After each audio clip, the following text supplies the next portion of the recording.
And we are live. Who's there? Can you guys hear us? Let's get the chats going. I see Nate Lachey. Hey, Ted Pittman.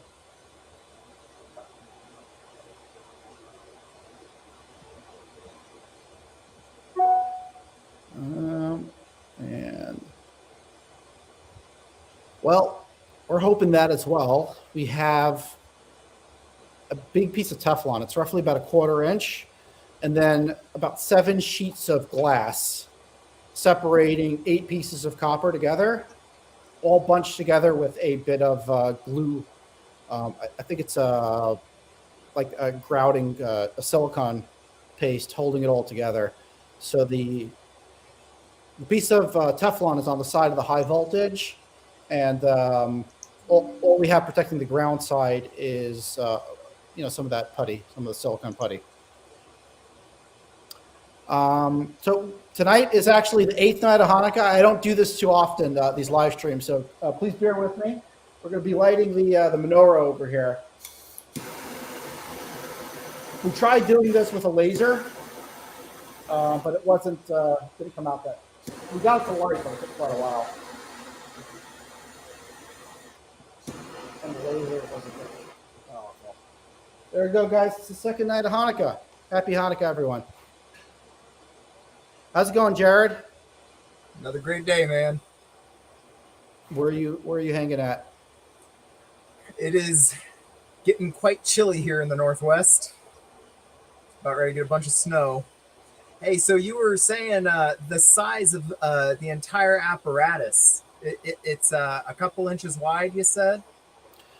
I would say from looking over here, it's probably about 6 inches wide. No, more like 8. I think it's about 8 by 10. That's the glass. And the Jachin, walk slowly, okay? Come past, but walk slowly so you don't disturb it. Jachin just came in. So it's about. Yeah, let me turn this around and give you guys a view. Exactly what we're dealing with. Dim the lights a bit. It's basically about 6 inch by 8 inch of copper, and the outer sheet of glass is about 1 inch wider on all sides. That's all held together with silicone. And here, I'm going to turn the lights back on. And when we charge up this Marx Bank, it should hit it at around 1,000,000 volts, and we'll see what happens. We'll see if it gets triggered, if it moves at all. Oh, you brought up a point earlier about having some air streamers around it to account for airflow. So I think one of the first things we got to do to get this set up is get some of those incense sticks. I'm going to stick them on the ground underneath, and hopefully we'll see a little bit of a streamer going past it, so we'll get a view on the airflow. So that's what I'm going to be working on right now. Maybe you could do that on like the 2nd or 3rd run. So the 1st run, you don't have any particles moving against the thing at all. Oh, that's a cool idea. Let's try that. So I'm down here by the control room. Jachin, are you up by the high speed? Yeah. Okay, don't forget to push the button evenly on both sides so it doesn't shake. And we're going to power this up. I'll give you a rough time about when it's about to fire.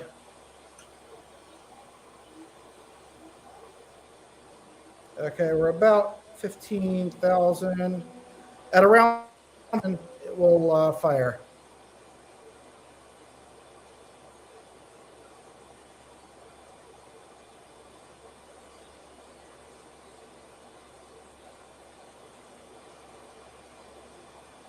$25,000.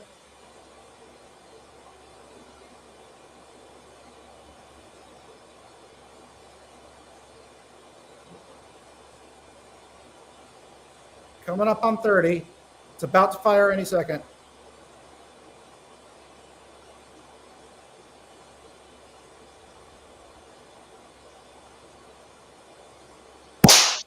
Oh boy. There. Oh, it fired. Let's do that one more time. Jatine, you could just push the button again. Okay.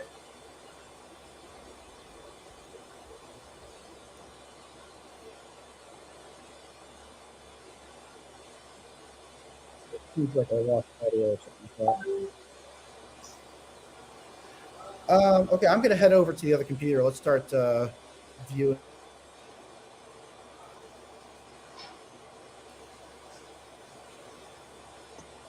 Got it?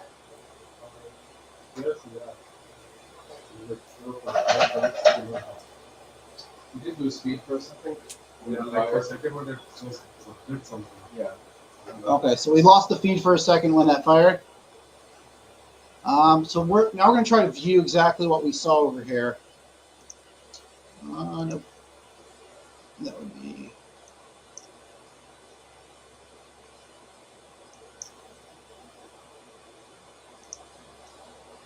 Okay, that's how I do that. I'll put a, so where's the control for that? There we go. So now we're going to view the first firing. Start it. Oh, see a spark around there.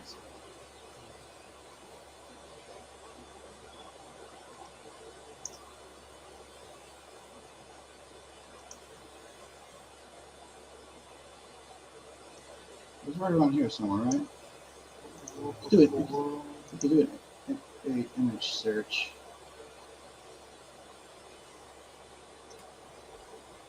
It was a little before that.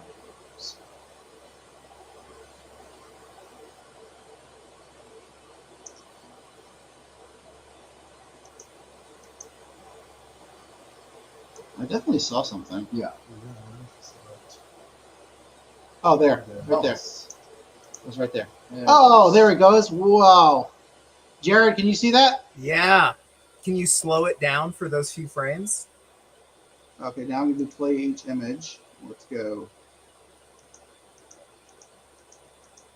Oh, that is so Wow. cool. Oh, that is cool.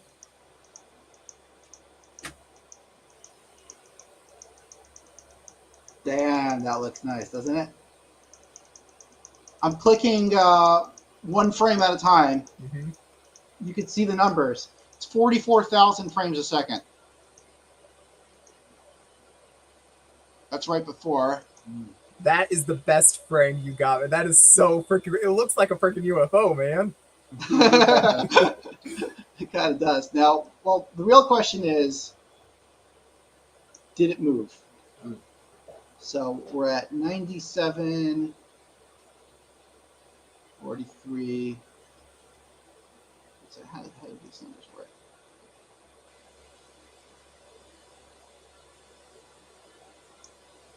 Trying to zoom in.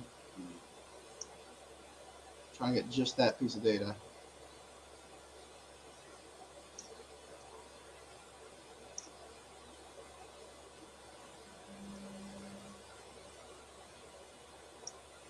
Okay, there we go.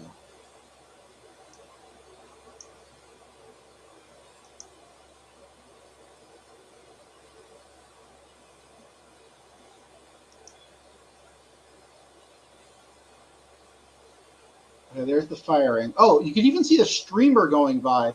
Here, it's going to fire again. You see that little streamer? That Behind pops? it. Yeah, you can see a little Okay. puff of smoke on the backside.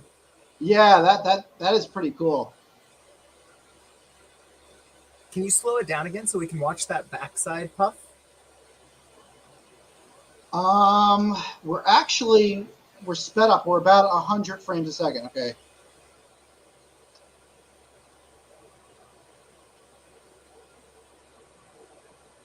Oh, there it is.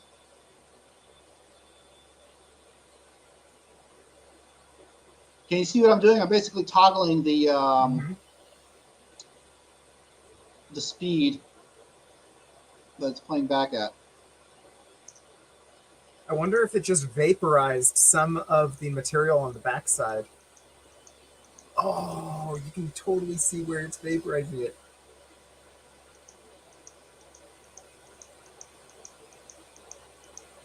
We're just basically using the air.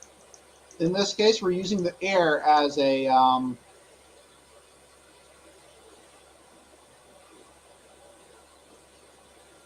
the air is being used as a tube. Mm-hmm.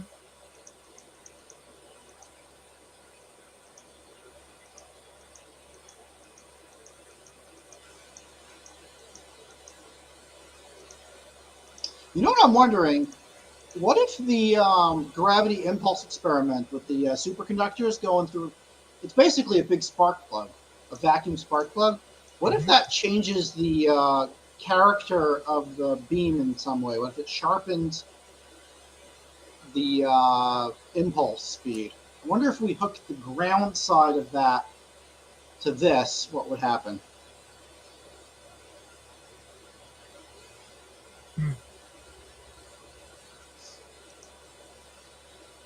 When you use the incense, can you make sure that there's no smoke going in between the plate and where it arcs so that it doesn't give it opportunity to arc sooner?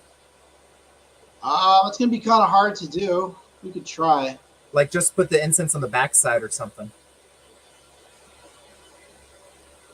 Or on the other side of the spark wire lead. Yeah, we're gonna have to rig up some sort of holding mechanism in order to do that, because it's hanging. The whole apparatus is hanging up in the air. Mm. Okay, so that was the first test, and the second test is over here. Let's see what happened with that.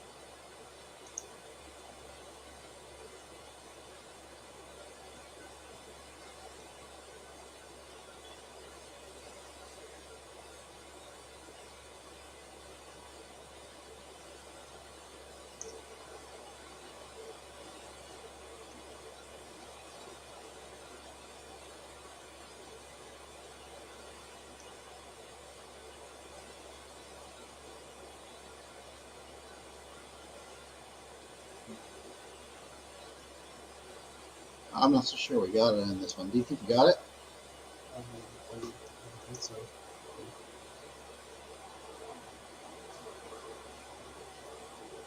You know, I'm gonna go start setting up the incense sticks. Keep an eye on that. For this. Yeah.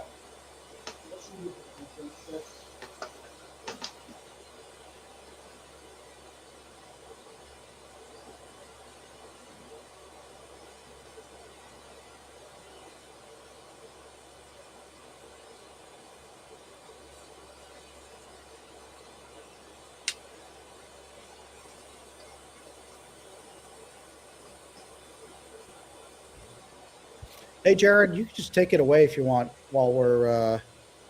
Oh, here's Aiden Schaefer's joining us. There we go. Let's get some conversations going on here. Hello, hello. Good day, Aiden.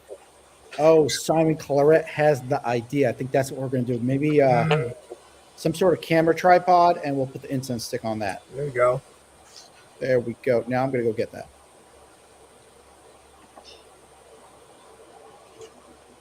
Hey, Aiden, Yes. question for you. Ask me no questions and I'll tell you no lies. Have you ever read Paul LaViollette's book, Secrets of Anti-Gravity? No. It's at the shop. It's like, 20 feet from Mark right now. Didn't he just pass away or something like that? Or I just heard from Tim last week that he hasn't passed away yet, but that he's just very ill. Maybe Tim's info is outdated. I don't know. Okay.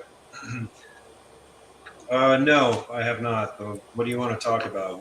What's the burning question? Oh, well, I just got done reading it, and it is my new, shtick that I'm on, because it's just such a great book, and it has so much gold in it. He talks a lot about T.T. Brown's work for, the first third to half of it. Most of the book is about Brown's work.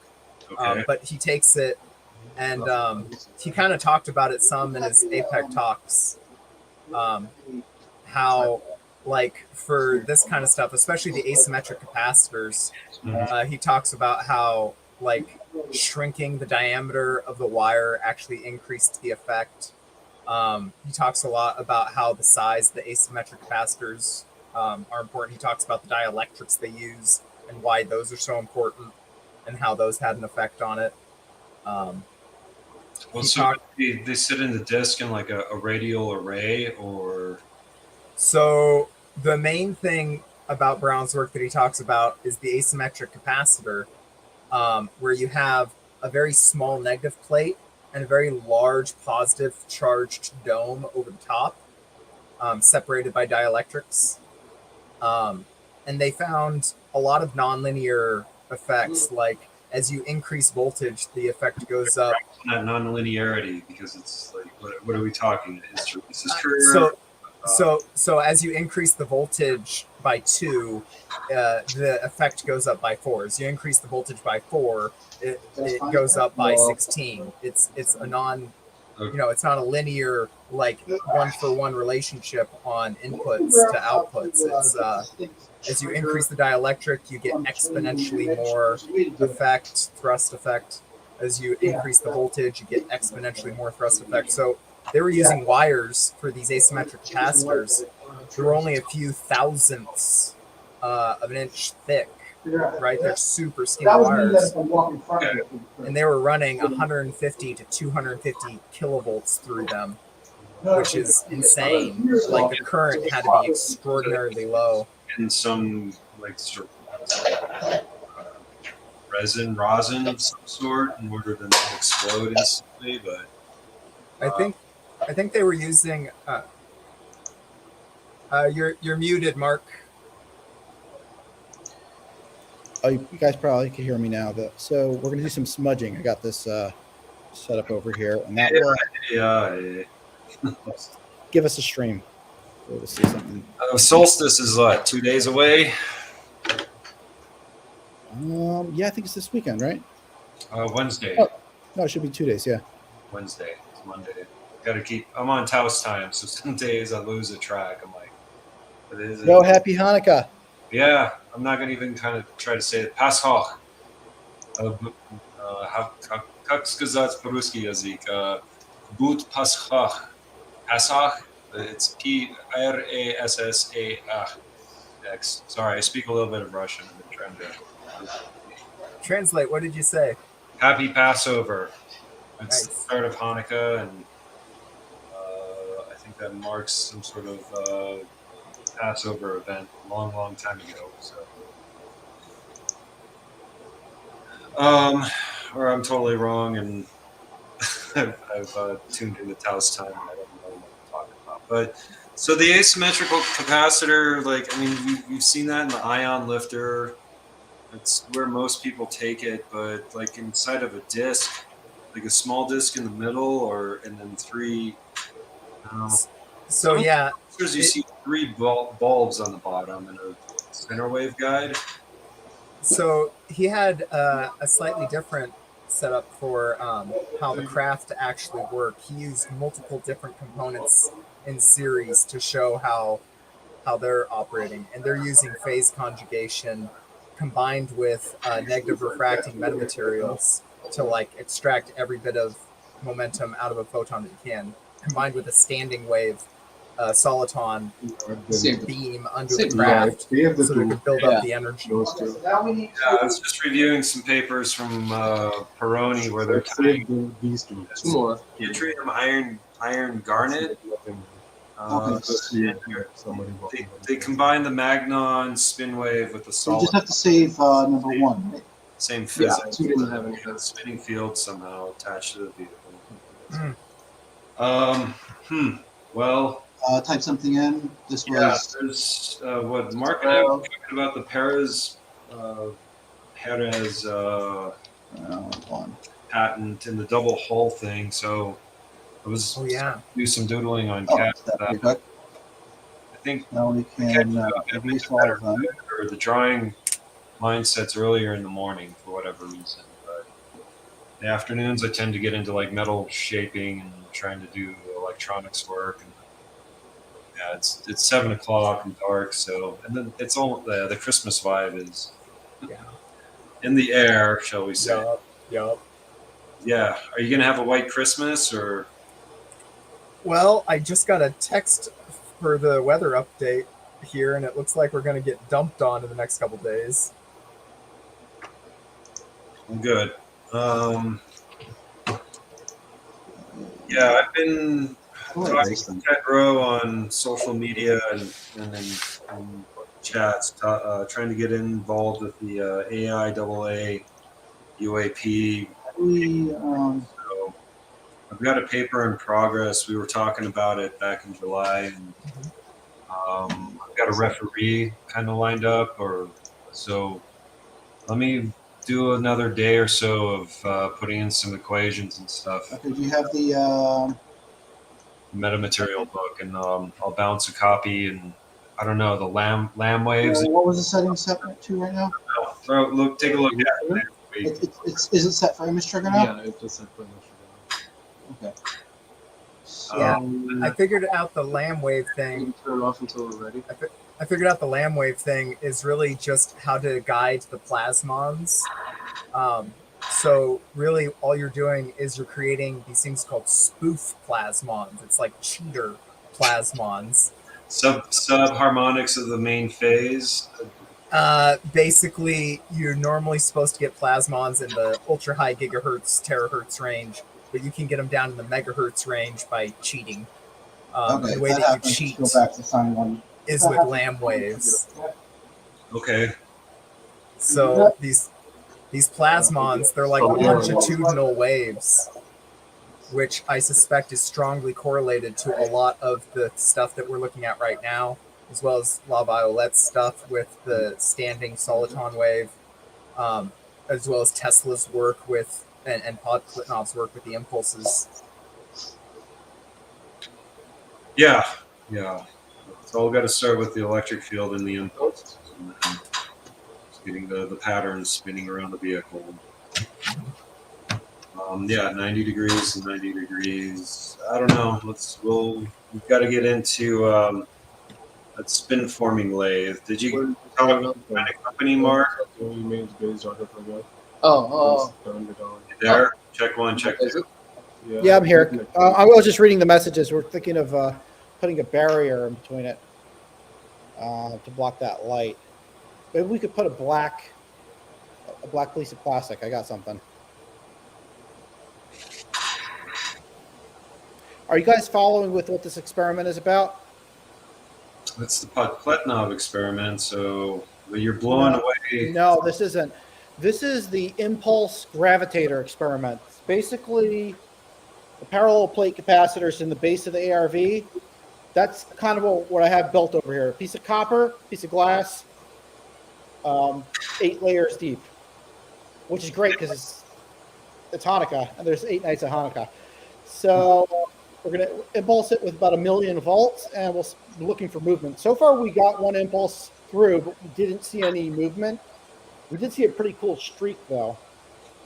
And now we're trying it with an incense stick, and we're going to try to get the best image possible. Well, hey, so that like in my box back in the shelf in the back, there's that half-assed McCandlish array. Does that fit around the solenoid? Can we see what happens if you? It needs to be potted and maybe, I don't know, dimpled on one side. Those plates are kind of complex from what I got off of McCandlish, and that they're like on one. You have like A and B in order to. I guess we could get them potted if you know the spaces and stuff. Yeah, we could get that done. It's talk about it on later in the week. We'll put it on the to-do list. For now, we're going to try firing it just like this. Jatine, are you ready? 1 second. Yeah, I'm ready. Is it going to trigger? It's going to be triggering automatically, right? You want me to set it on the image base? Also, the trigger needs to be in the beginning of the trigger point needs to be in the beginning of the video. Otherwise, you're not going to catch what happens. Put trigger on the beginning.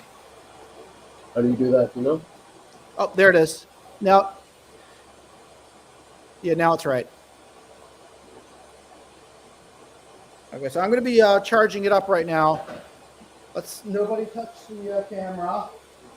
Oh, wait. Yeah, Jatine, you don't want to touch the camera now because otherwise it will fire. It will trigger via image. Is it doing it? It's not. I didn't turn it on. Is it No. ready? I don't know. I got I'm it. charging up. I'm at 10,000 volts. All right, it's on. Okay. We're communicating with each other from other sides of the shop. We're like 35 feet apart.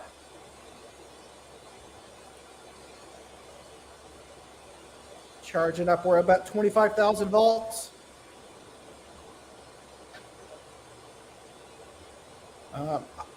We might lose the stream for a second when it fires.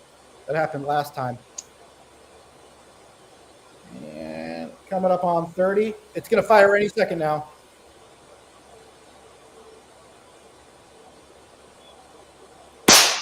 It fired. I think it did. What? It did capture it. Yeah? They captured it? 2. I'm coming over there to check that out. I think it did because then it stopped.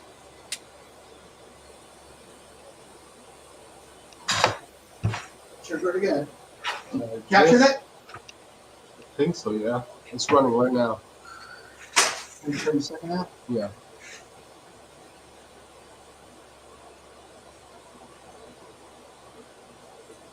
Oh wow, this thing's so big.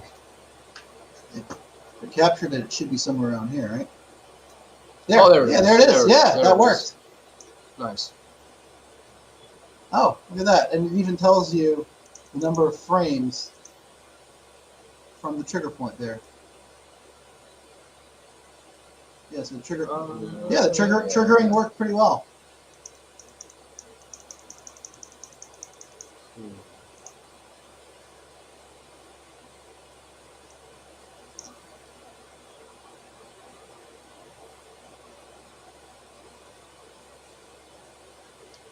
Should be around now. No, 10 seconds. 9, 8, 7, 6. This is high-speed cameras. Can you go full screen when you get a chance? Dang. Oh, there it goes. Full screen? Oh yeah, let's pull us up on full screen.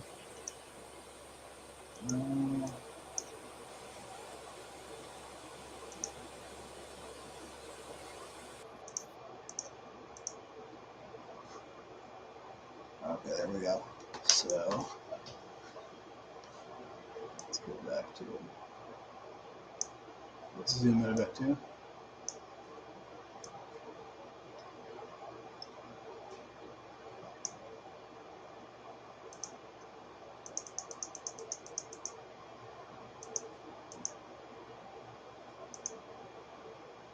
This is image -2, meaning it took 2 images at 45,000 frames a second to get this.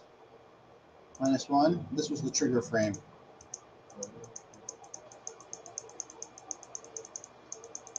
And the answer is we did not see anything with that. But what we did find out is that we can actually shorten, we could increase the number of signs that we capture. So if we're going to do this, definitely you don't want that trigger over there. You want it to be, yeah, like it's got 100 frames before. Then let's save this on all. Okay.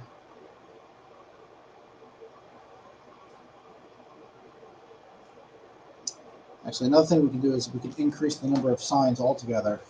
This way, you can get more shots out of it, or you can just erase the ones that aren't good.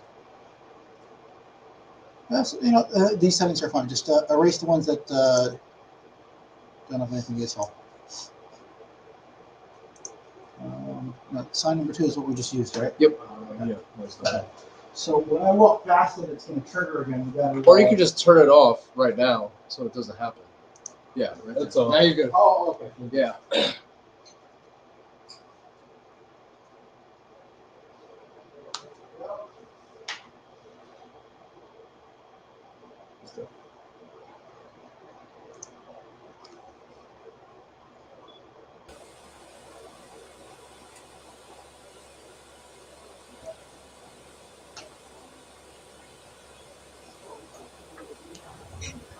Doing the same posture. That's You're muted. You're muted, Mark. Damn it. So the smoke is got a little bit weak, and also the flare from behind sort of blocks anything that you would have seen with the smoke. So we're gonna try to put a black background covering the Marx generator. Hold on a sec. Okay, high voltage off.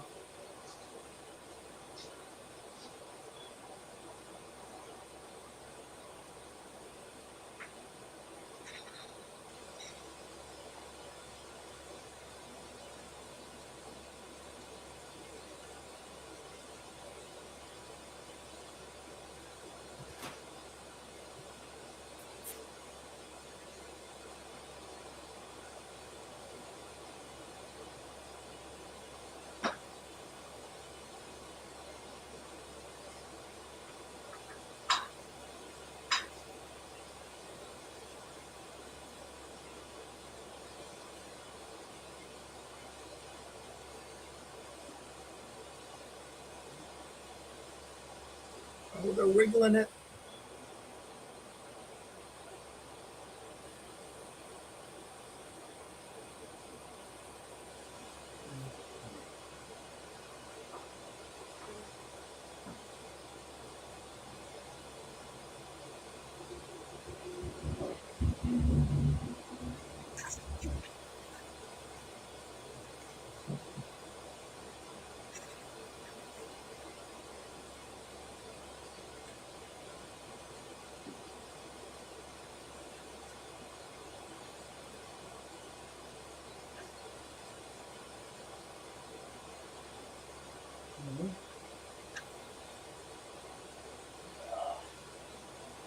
We're going to use the menorah to light up our Nice. sage. Nice.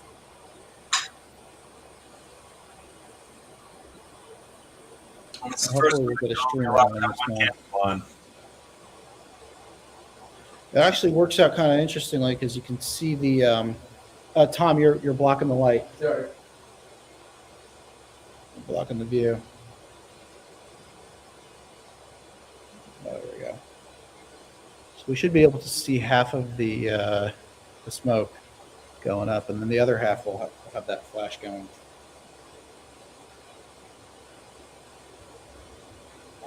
With this current setup.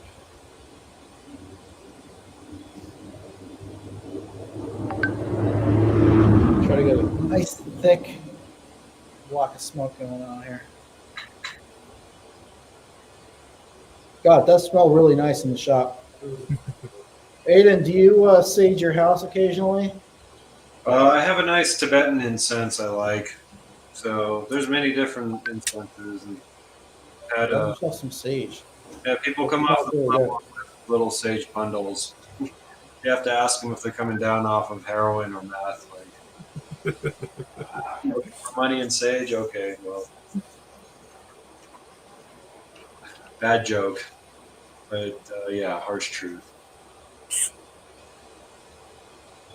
Beats patchouli oil.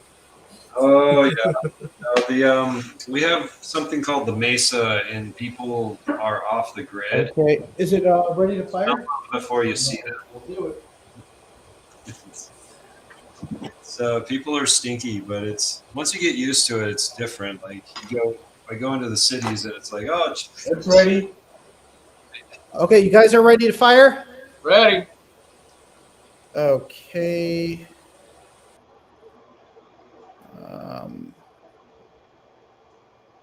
There we go. That's perfect.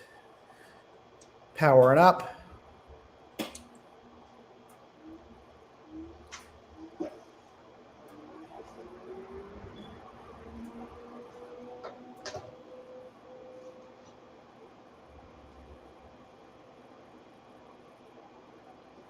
You know what? I know a way to make this a lot better. I need to move the lights. Guys, can you turn off the image base trigger? I need to turn the light off. That's Okay. off. I'm going to move the light so only the smoke part is lit.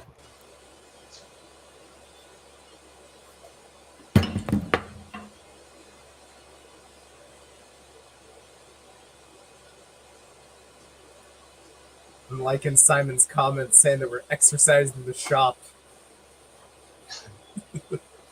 No ghosts going to be wiggling this thing.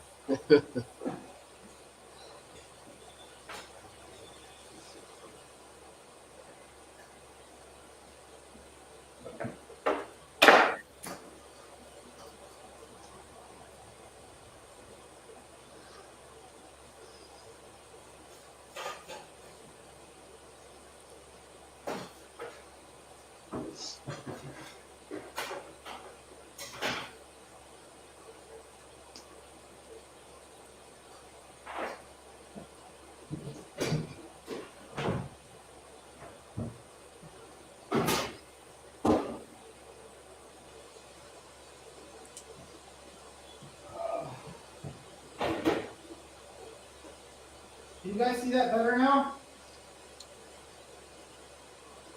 It's pretty dark.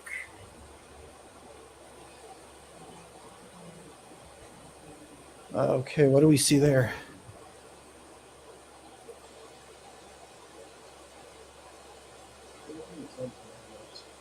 Only smoke.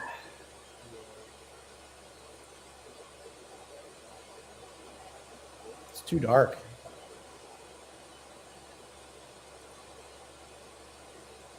We're not getting the smoke, are we? You're getting smoke, but no light. Yeah. Can you see the smoke? Yep. Just smoke. Can you guys see it? Yeah. Oh yeah, you can see Yeah. it. Yeah. Oh, okay. I should probably increase the smoke a little bit. Another thing we can do is lower the frame rate to increase the. Like if we did this down at 20,000, you get a little bit more light. Oh. There we go. I don't know if you guys can see that, but there is. Wow, that's very. It's nice and Yeah, round. very faint. It's faint, but it's there. When it arcs, we should be able to see everything. True.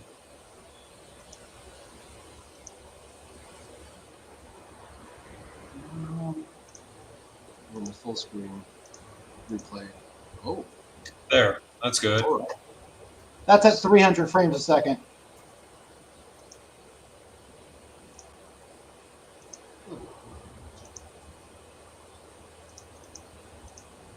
And how many frames per second was it that we were able to see the arc time for? Milliseconds. So this is 4,000 frames a second. We were at top speed at 33,000. Oh. So at 33,000, you barely see anything. You know, you could see it, but it's, But you only had like less than a dozen frames at that rate. yeah. So here's at 20,000. That's how much you see of the smoke. Here's at 4,000. I think we should do it at different speeds. You got to always increase that. We should do it at different speeds to get different sorts of data. So we'll run this once at 1,000. You see how I'm changing it? To change both the sample rate and the exposure time. Maximize exposure time versus the that rate. Inversely proportional. Yeah, they're inversely proportional.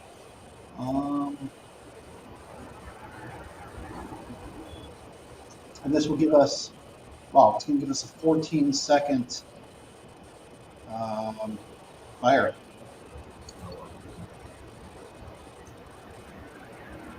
So you can double do this manually. Make it from the computer. So at this frame rate, it's going to go on for 14 seconds. So let's try it this way first. You can trigger it manually. If you Manual like. trigger. Okay. But you first have to check whether the smoke is perfectly smooth, and I can do it very slowly. All right. Let me turn this fan off too. That's a good idea. I'm gonna walk over the other guys. Wow, the smoke is almost perfectly straight up. Should turn up from here or there? Yeah, you turned it off already. Yeah. Yeah. Okay, I'm coming on through.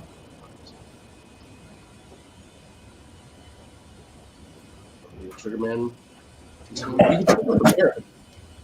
Like if you click the trigger. Okay. So that was probably me walking through the shop and trying to cover my mouth. The smoke went up perfectly straight before. Should we try it for a second? Yeah. It's straightening up again. I'm going to wait until it straightens up, and then I'll start charging up. Okay, here we go. We're charging up the Marx Bank. You guys have to trigger it within 1 second of it firing. Yes. Are you guys ready? Hold on. Yeah, there we go. Okay. What does that say? Capture? Capture.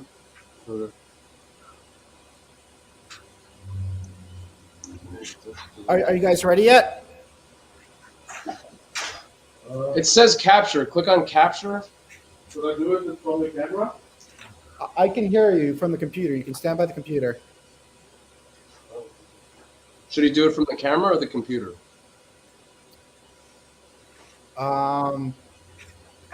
No, he needs to do it through the computer. Okay. Oh, yes. This is all done from the computer. Click capture. Yeah, click capture again. What's it doing? It's the first thing. Yes. There we go. All right, let's put the parameters back on. 1000. All right, we're ready. Okay, we're ready. Yeah. Okay. The auto trigger is off, right? Correct. The smoke is going a little crazy over here. I'm gonna.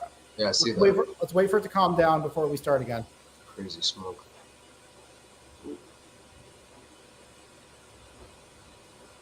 Just let everything calm down.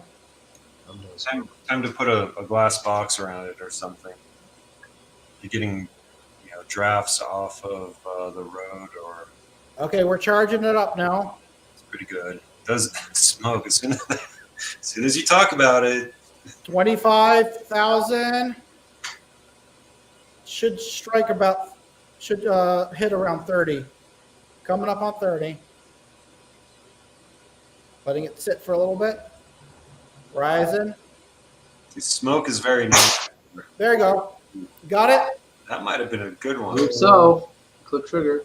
See? Okay, Right let's there, go. but it all go. blacked out. Yeah. Okay, do you want to do another one? Wait. Oh, 1 second. That was continuing. Yeah, it was. Can you go back to play number 4? There we go. Play it at record speed. Right. You see the check over there, center right?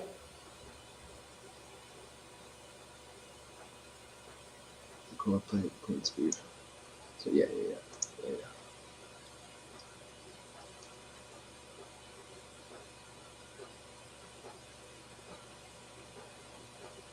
Here. Okay, there it is, starting. Interesting. It looks like the smoke was following sort of an AC pattern over there, right around the firing time. Was that the firing time? Where was the trigger time in this? I don't know. 1 second, I'm going to come forward.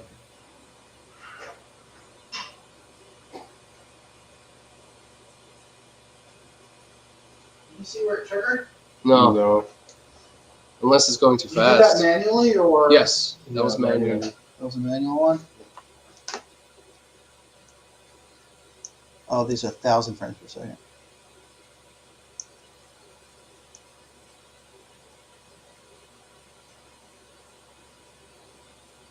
Oh, I see a little glow there.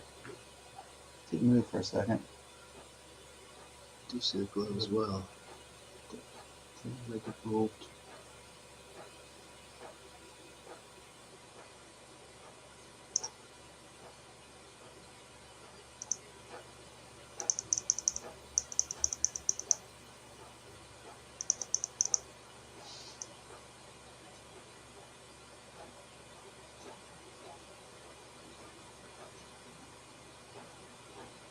Maybe we should set it to trigger automatically. Yeah.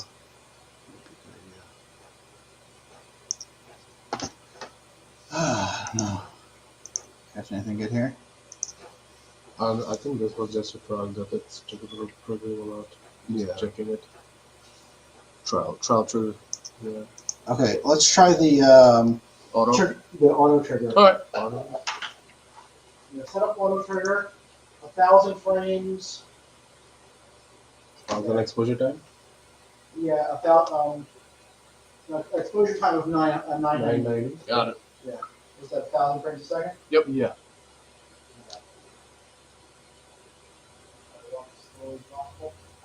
Turn off the sensing. It's off. It's off. Sensing off.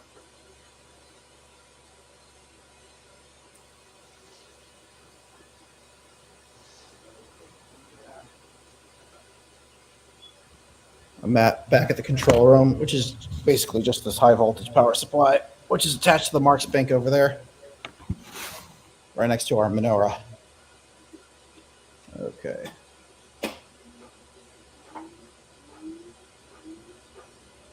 Are you guys ready? Ready? Put the trigger a bit to the left.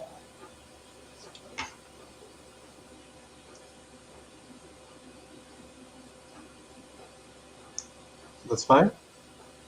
Move it a lot more to the left. Now. Yeah. Okay. You could also increase the resolution a bit if you want. No. No. Yeah, you can. You can increase the resolution. That would just, yeah, click down on that. This one? Yeah. Yeah. Okay, yeah, that just gives you less time. Okay, perfect. I'm going to start charging it up as soon as we get steady air over here.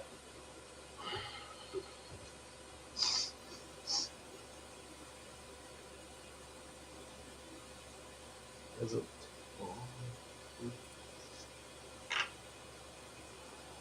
You have to do capture or something? No, it's just auto. It's auto. So it should be good. We might need to increase the heat a little bit on that smoke. 1 second.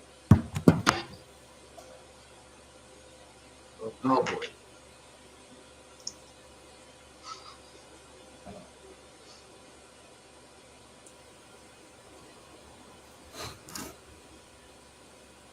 There you go. No, I think this is lightly Is it? Yeah. incense. Yeah. Yeah. Sponge layers.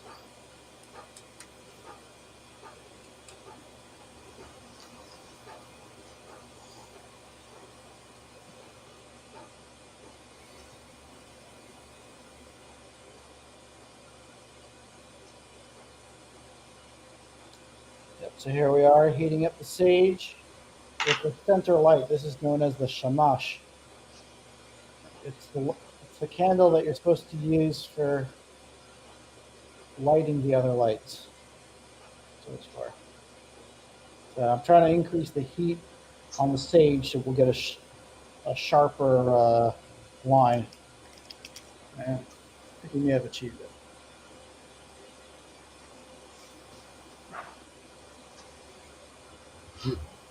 It's cool image. Ooh.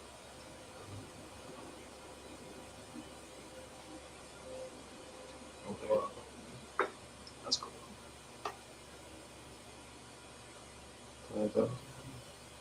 Wait, I would wait. Yeah. If you have a problem with the smoke test,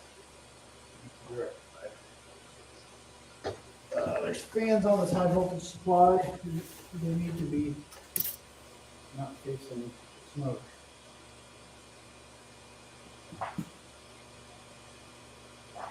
Check out the airflow.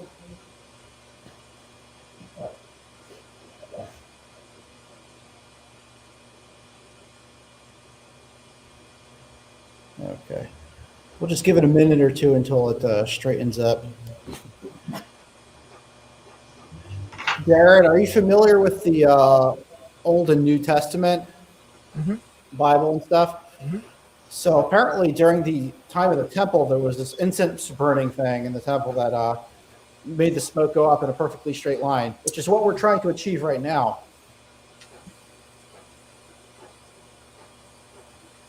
Yeah, Old Testament God really liked having that that pillar of smoke, vertical smoke, smoke from sacrifices, lots of smoke going on. Okay, we're charging up right now. That's a pretty nice line. Are you guys ready? Jatine, you Yeah, ready? we're ready. Ready. I don't think you're ready. It says capture there. 1 second. Click on capture. I don't know. Yeah, don't have to click on capture so that No, Oh, no. no. you good to go? What do we click on? Are you ready? No. Still on capture. Which sign are you on? It says all four are stored. Okay, so unstore one. Okay, the last one. The last one. Next. Okay, we're back. Wait, Okay. still not triggered. It's already triggered. Stop it. It's triggered. The image. Is it the smoke? Yes, it's the image-based time thing. You have to turn that off. Okay. In the fourth one. Yeah, it's off. Okay, move the trigger time over to the right, 3 seconds. That's 1.2. Move another, More? a little bit, yeah. Yeah, there you go. 3, not necessary, but okay. Ready? Okay. When you hear it, you're going to trigger it manually. I'm waiting for the smoke to become a column again. Okay.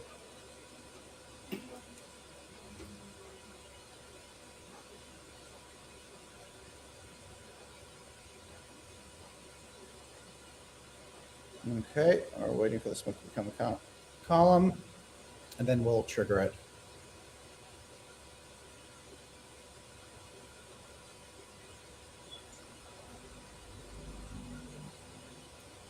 Oh, we're going to have Bernie here in a few minutes. Bernie, where are you at? Okay. You guys think we're ready? Ready. Okay, so we're going to start charging. Camera, go. High voltage, go. Spectators, go. Smoke. Disrupt. The gallery go. Why does the smoke always do that? Because chaos theory, quantum mechanics in effect, right there. We're observing it, so the smoke got worse. Look away. There you go. Oh, for a second, it's always a split second. Oh, That's pretty good. Okay, we're about to fire. There you go. Oh, okay. I rigged it though. But still. Okay, it's recording now.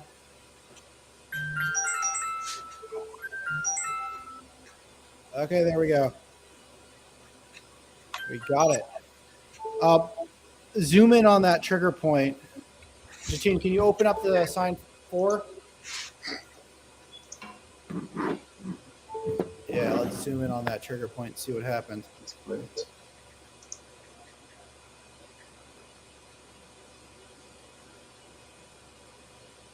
Oh, I almost forgot. Guys, we got donuts. Thank you. For Hanukkah. Thank you, sir. They're not blue. We need blue.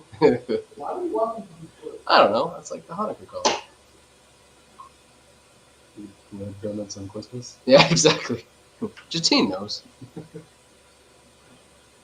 you get any light from that trigger? So far, no. Just go to the trigger point. Oh, that's right. You're at minus. Oh, that's right. It's coming. It's coming. It's coming. Yeah, here it comes. Slow down the frames per second now. No, there, bottom.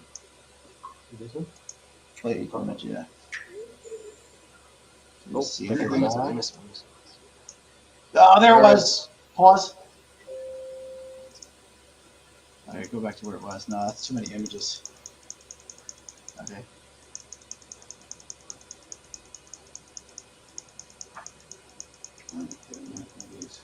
Oh, this is the jelly one.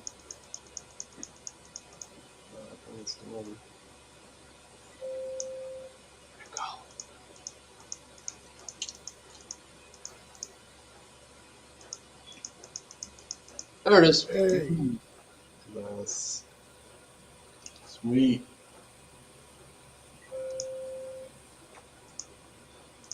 That's 2 frames.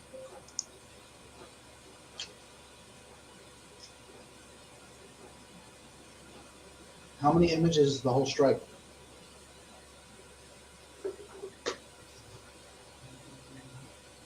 Here, just move forward. 11. No, the whole part where you see the flash. Oh, just 2. That's it. No, there's still a streamer in the third. Oh, okay, 3. Still there. Yeah, it's still there.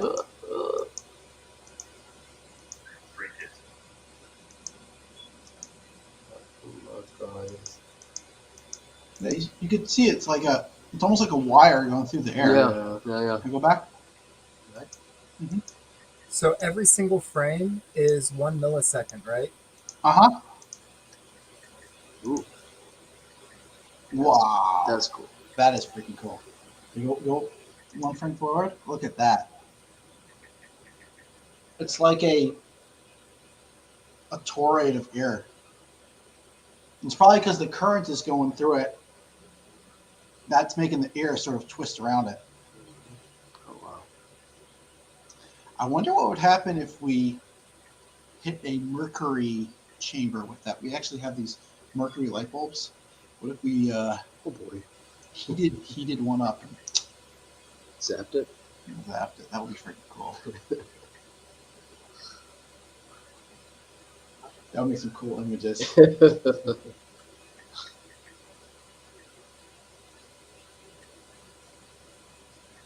Make a lot of UVC radiation for sure. That is for sure.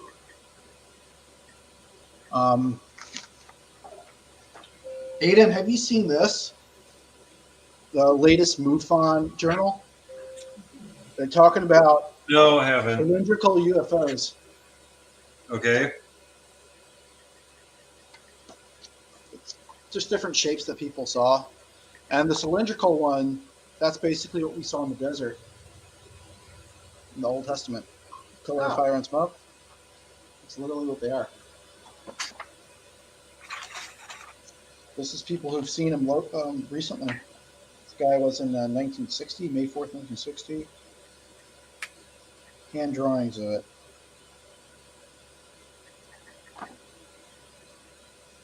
Going through a cloud. Crazy. 1989, here's another image. Oh, here's the actual images. Oh. That does kind of look like a submarine. Yeah, you see that? Mm-hmm. See that little line over there? Where Mhm. It does kind of look like a submarine, doesn't it? Mhm. Aiden, what do you think? This is case 12, 126,531. Phone case. I mean, okay. Where's the picture? Right there. Okay. I've seen better in real life. Okay. Have you seen that particular design though? No, there's that one poster off of like. It's been at the Arizona UFO conference and such.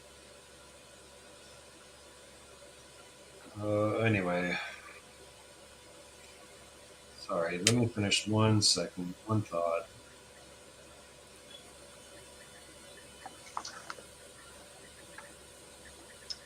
I think the coolest image we saw was that one right after the strike.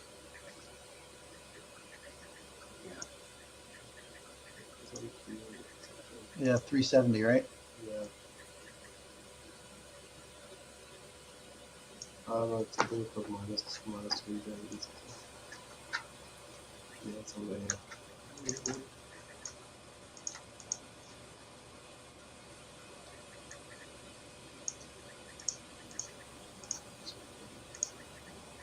Yeah.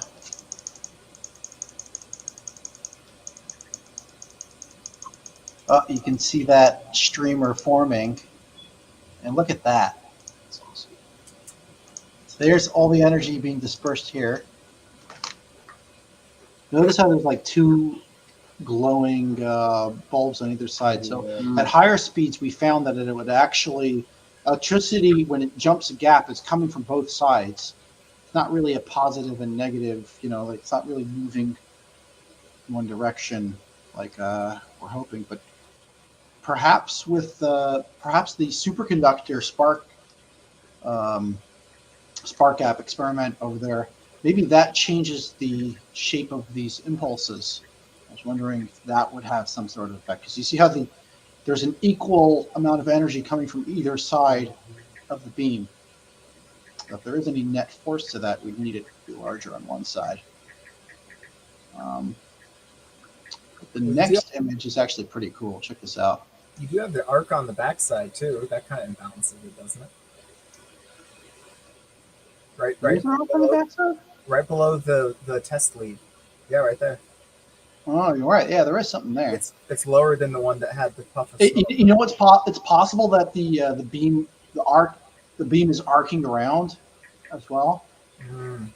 So the energy's not all going into the capacitor. It could be it's leaking around the side. That is a possibility. I really like how there's like a torus of glowing air with a streamer in the center in the next image. And you can just see the streamer now. A little puff of smoke there. This isn't the brightest spot. So this light that you see here, this is the color of those UFOs. Like when you have high voltage that is strong enough to ionize air, this is roughly the color you'd end up with. This is basically what we got going on over here. This is ionized air being charged. The smoke is giving a nice smell in the room, but I don't know if we've seen anything with that. Is Bernie on yet? Oh, here he is. Bernie the man. Hello, hello, how are you? Happy Hanukkah. Indeed, it's the first night, isn't it? It's the second night. Second. On the second night of Hanukkah, my true look at you. I see you got Oh, no, some sort of candle lit there. Giant quesadilla. Donuts, come on, guys. Hanukkah's all about the donuts. Donuts. Krispy Kreme. Ooh, that's Jealous. apple. Apple. No, go for the apple. Go for the apple. You touch the apple, you get the apple. I like apple.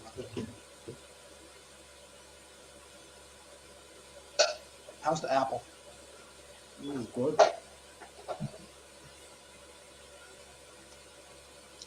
Actually, it's pretty good. You happy you got the apple? So, what sort of Hanukkah candle do you have lit here, my friend? What are we watching? Oh, let me move the other camera over one sec.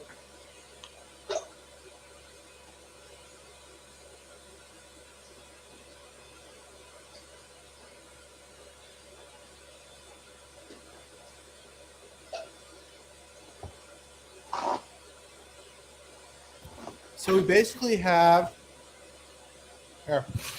here's our Hanukkah candles.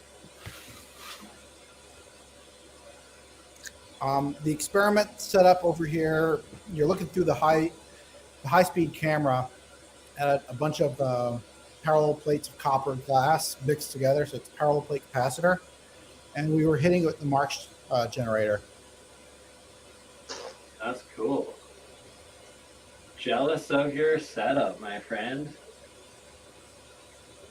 That's awesome equipment.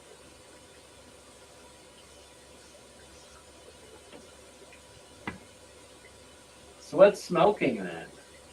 The copper? It's some sage. Oh, okay. You don't want any ghosts bumping into the thing. Fair enough. Every time I run experiment, my headphones cut off. As it gets to high voltage. So basically, this is the setup over here. We have an incense stick hanging on the chair. That's blowing the smoke up. We've got a light off to the side. This is the gravitator over here, and then there's the Marx Bank behind it, providing the impulse. And all the way at the other end of the shop, about 40 feet that way, is the high-speed camera with a zoom lens on it. Nice. That's wicked. But don't you want to catch some sort of entity coming through? What do you mean? What do you want to catch an entity coming through? Instead of scaring them away with Sage, potentially. Referring to the stories of CERN and how they supposedly caught some things on camera or something. Ah. One experiment at a time. Yeah, well, the Sage is providing the smoke so we can look at the airflows. Is there something else we could burn to Gotcha. bring the demons back? I don't know if you want to do that. I think that You know what I heard? You know what I heard? If you take the firstborn, I think it's the firstborn daughter of the firstborn daughter of the firstborn daughter in cats, and then you burn the baby or something like that, and take its ashes, that's supposed to bring on the demons. Yeah, probably don't want to do that. Or you could just go to Texas and get some of their devil's hair grass. That stuff is straight from the pit of hell. Aiden definitely knows all about this shit. Aiden, how do you bring the devils? How do I bring the devils? They're already there. Yeah, no. Why? I don't know. I mean, the only thing I've got is when I was in the lab house, I had this, like, I guess, quasi-prophetic dream when I was downstairs about Putin falling downstairs. And he had security guards around him. It was this really innate 3-part dream. And I'm flipping through social media, and apparently, like, he was in his house in Moscow last week and fell down, broke his tailbone, and shat himself. So, interesting. I dreamed about it in the lab before it happened, like, back in June. I don't know. How do you bring the devils out? Blood sacrifice. Yeah, I was going to say goat's blood, maybe. Oh, no, don't kill my goats. Yeah. They're really nice. They're really smart. Jatin, can you turn on the camera to live? Okay. There you go. So here's what we got going on right now. It looks pretty smooth right now. How about we do a higher speed test? Yeah. Nice. Yeah, crank it up to like 33,000. 3. How much? Yeah, 3,000. You said? 33,000. Oh, okay. 3,000. I guess screw it in. And do the automatic trigger. Maybe just type it in. Gotta type it in. Mm-hmm.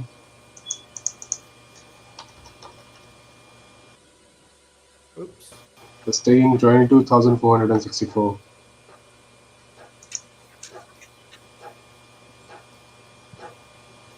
Custom. Are you ready?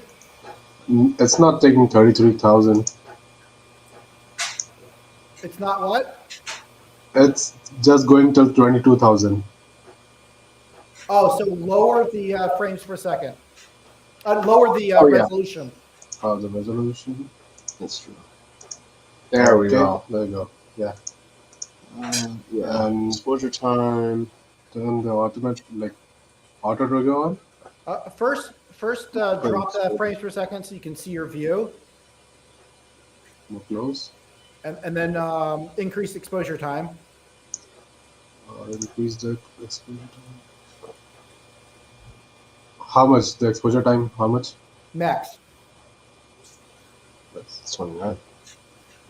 29 is the max. Yeah, this is it. For what FPS?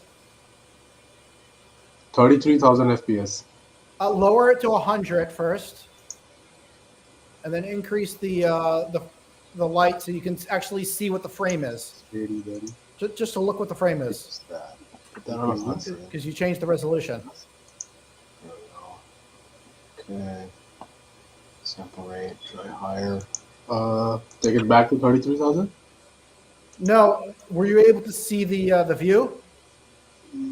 I couldn't see anything. We can No, see the smoke. just smoke. The smoke. That's it. Resolution. So you need to lower the frames per second and increase the exposure time, so we can see what the view is at that resolution. Per second, like.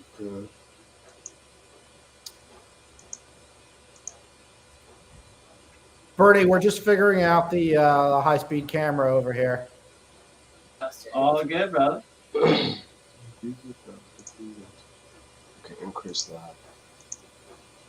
There we go. You could decrease the sides a bit. You could cut the side-to-side resolution by a bit. Oh, okay. In the resolution. Say hi. Yeah, that would. Hey, Bernie's friend. What's your name? Amber, Hey, Amber. I just got home from work. Try that. The hoodie. Okay, that's it's close. So how does this look? You could decrease it a little more. That would allow you to bring the frame rates up to like 60,000.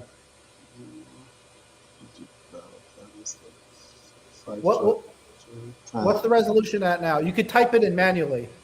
It's 320 by 240. Do 200 by 300. 200 by 300. Mm-hmm. Yes. I'll do that. Oh.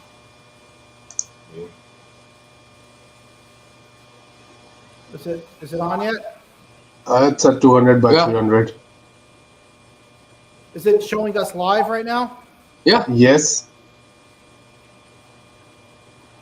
Okay, what's the max FPS that you can do? So right now it's at 300. The max is 66,000. Take it to 66,000. Okay. Now set it for auto trigger. Set it to auto trigger. Okay, that's set. Okay, what's the percentage for the trigger? Percentage. It's at minus 536. No, what's the percentage of light change for the trigger?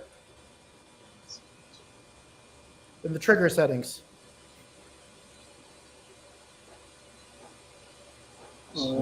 Just checking it. Is it in advanced settings? No, it's right there on the bottom of the screen. I just can't see your screen all the way. Let me try doing this. Oh, wait about. How do we get him?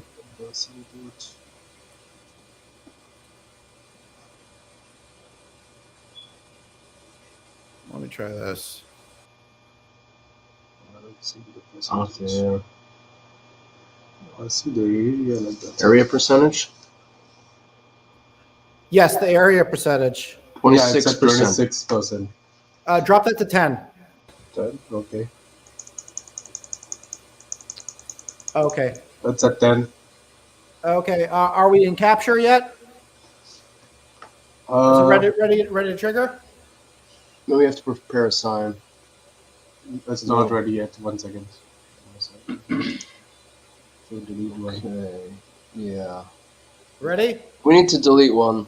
We need to Okay. delete Delete some- one. Delete number one. one. Okay. Now it's ready. Oh, did the settings change? Oh yeah. Set them back to what they were. 200 by 300. 200, 300. This is 66,000.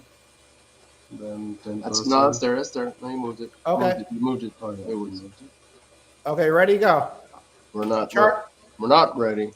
Not ready yet? No, the trigger should be.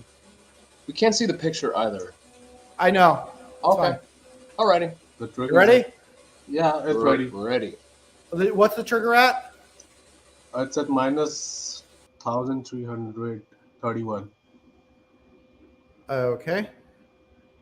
Manual trigger. We are triggering. No, it's going to automatic trigger this time. Okay, on yeah, auto? it's Okay. on. We're good. Okay. Charging up. Just going to bring the laptop a little farther away this time. 25,000 volts. Coming up on 25,000.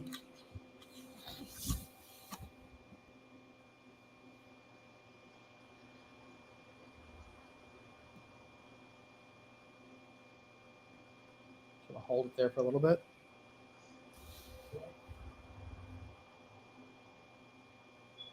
It'll trigger any second now. Okay. Okay, triggered. Blacked out. Mm-hmm. Go play. One right? Okay, let's analyze that now. Yeah, show me. Oh, too fast. Play.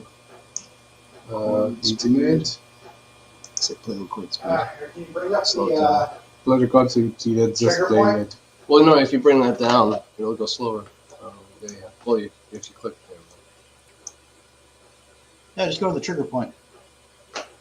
See that number in the center? That's the trigger point. Oh wait. Oh, there it is. Yeah, here you can go to the timeline zoom. Zoom in. Zoom in. Keep going. No, that's the number of digits from the trigger. Take it around there. Okay. Now we do play each image. No. There you go. There it It is. stops. Okay. Here, let me do this.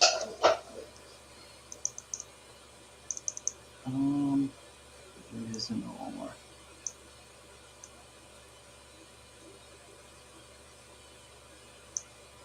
Okay. Oh, Whoa, that's the nice. shot. That is the shot. That is the shot. 1 second. Can you guys see that? Yep. Yeah, you might want to make that screen a little larger though, and shrink the rest of us. Yeah, that's fine. Let me see if I can do that.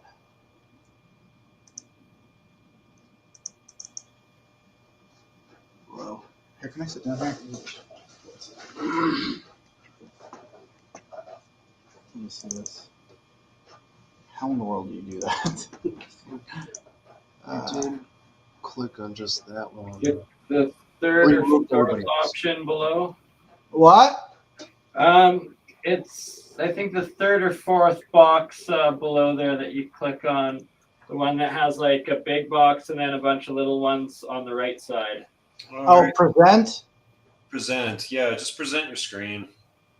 Or that screen.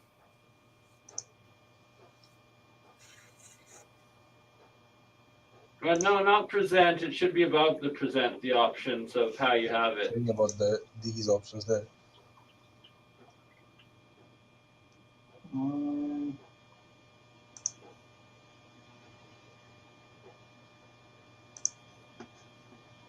Okay, now we just gotta remove you guys. Nope.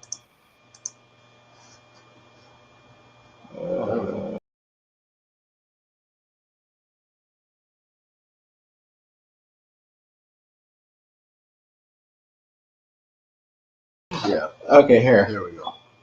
I have to remove. Remove myself. Okay, there we go. Now that works. Okay, so now I have to go back to this. There we go. Let's move that image through. Wow, you can see the smoke in this image right here. Yeah. I think that's the only image you actually get to see the smoke.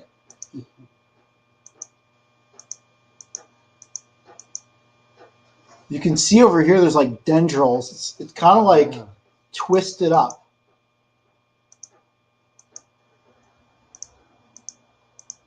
Kind of like a coil. I think everybody's muted. Yeah, I think they are muted. I don't know how to do this without muting them. Alright, fair enough. Well, guys, if I had to call it, I think these images are probably the images of the night. Look at that. That's pretty sick. Bernie, what do you think of that? Very nice. Like electrifying. Ah, Shocking image. There we go. There we go. Okay, now we can add people back in. So When you had it really dark and it's like two cups coming at each other, it looks like synapses. yeah.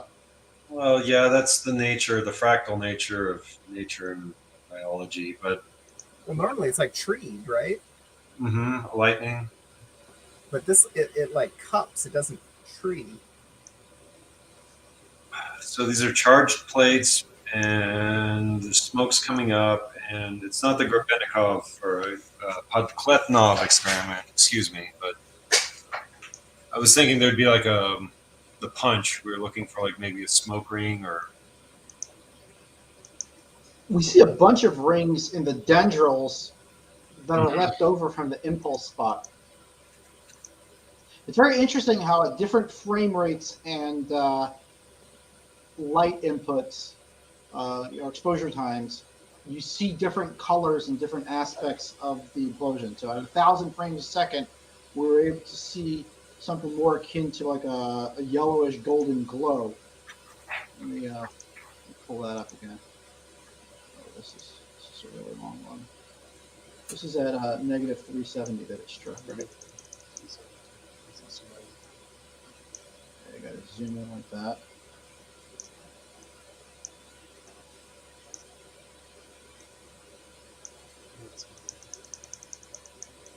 Here it is. So you see that little golden glow over there? Yeah. This is what we're getting at 1,000 frames per second with more exposure. At a higher speed, rate, we got. This is at 4. So this is at the. This is at 66,000. Yeah, this is at 66,000. Okay, so we got a couple more images then, but you don't see that kind of general detail, like that big smudge in the light that we saw in the previous image.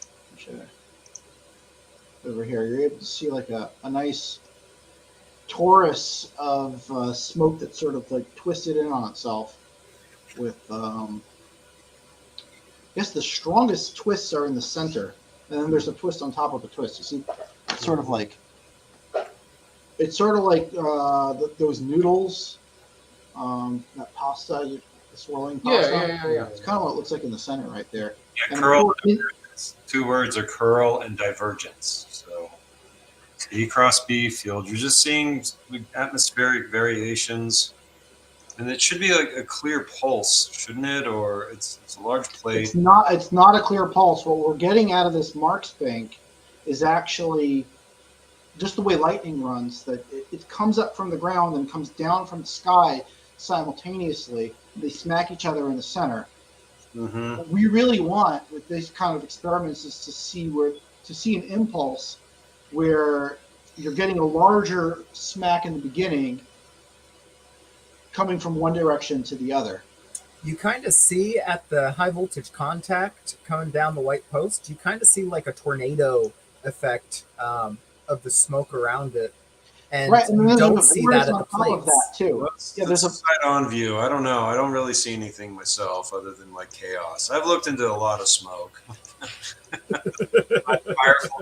Nights of staring at the fire, you learn to look and see how plasma works. Like when a toroidal pulse or a waveform goes through, it's definitely like a shock wave, like a bullet. So I did the DE stuff at Hell Staff. When the laser hits the target goes boom and blows up. So, like, I don't know. Lightning, a waveform came out of it some way. Should the camera be like, maybe can we turn the plate the other way and like get smoke coming up all around it and see if something comes out radially? Like 90 degrees. Like we probably could do that. It would take quite a while to set this up differently. Okay. I don't know if it's possible to do that tonight. That's probably like a half-hour setup job right now. Well, maybe Friday night. It's Monday, Wednesday, tomorrow So, night. so Maybe. Aiden, why don't we see? Can you go back right to that? Keep it on that frame for a sec. Why don't we see? No, the dark one. Can you go back one? Yeah, as we start to see the ionization, it's too late, right? The voltage is broken down. The waveform has already hit it, so it should be before the bright flash. That's where we're looking for the wave, because that's the impulse is hitting the background. What are we going to call it? The 0 point field, the Higgs potential, and then as you see the light, like as the potential goes super negative and then starts to rebound to the positive side of the peak, the ionization, the light is towards the end of it, so it should be right before it. You see a disturbance of something if we're.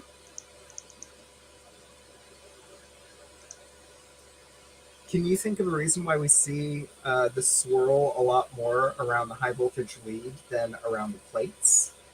Well, a condensed field, more charge, right? Like um,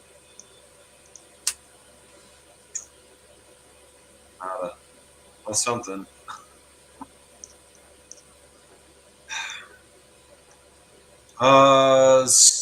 The thin wire, and the charges are more condensed on the wire. It's the whole point of the plate is it's spreading it out. Mm.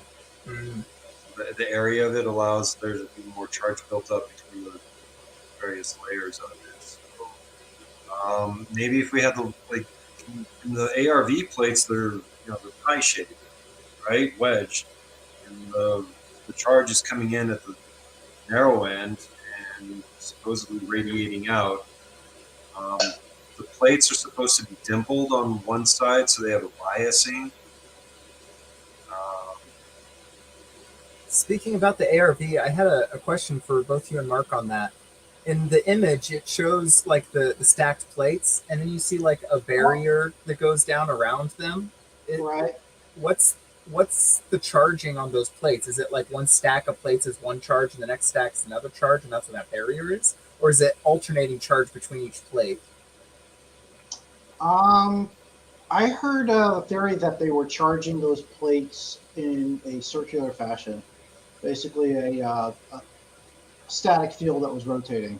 So each stack is one polarity, and then you got this barrier that goes down, and the next stack is the next polarity, and so it's alternating. It's creating an AC or pulse DC, if you want to say. I'm not really sure, but I do believe that they were rotating the static fields in that setup. That would be similar to what Van Dyck is trying to do.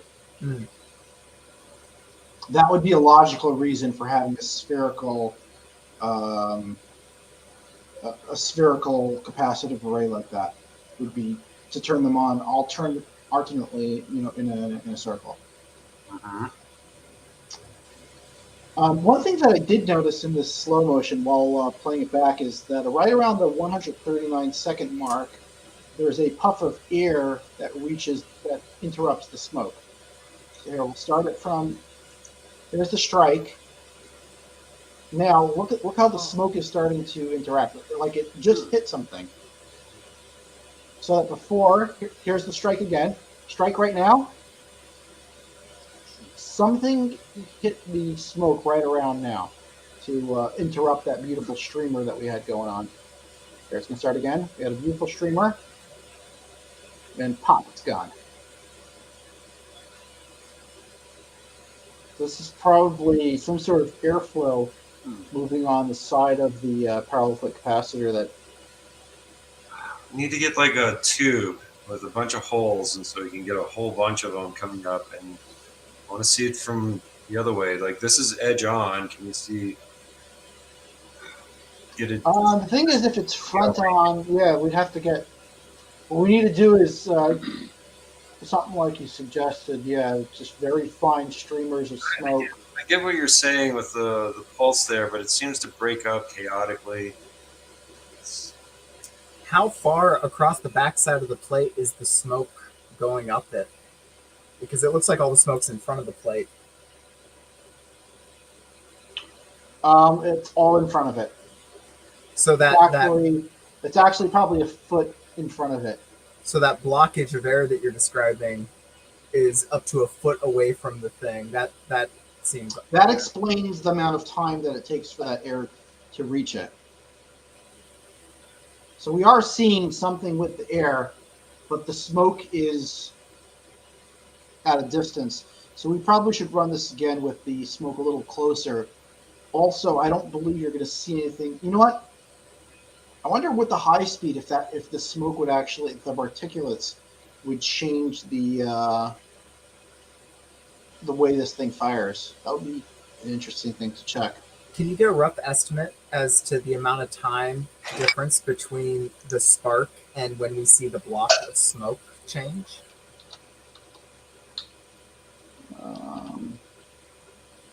It's 130 frame.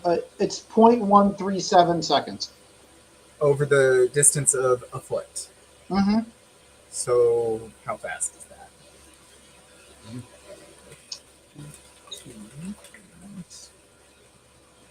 So 0.305 meters in 0.15 seconds. So that's like 10 meters a second, 13 meters a second, 30 meters a second. What is it?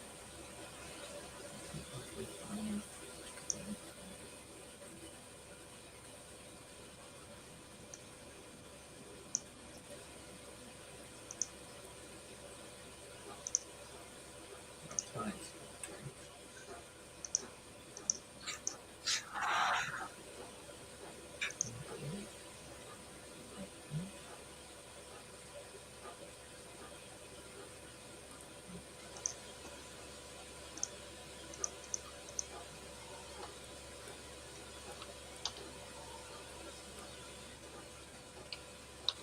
I'm just taking some notes here.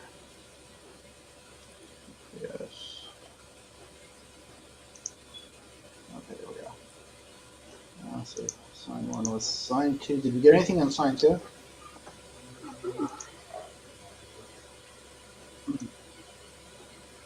Oh yeah, there is. That's a car. That happened right around.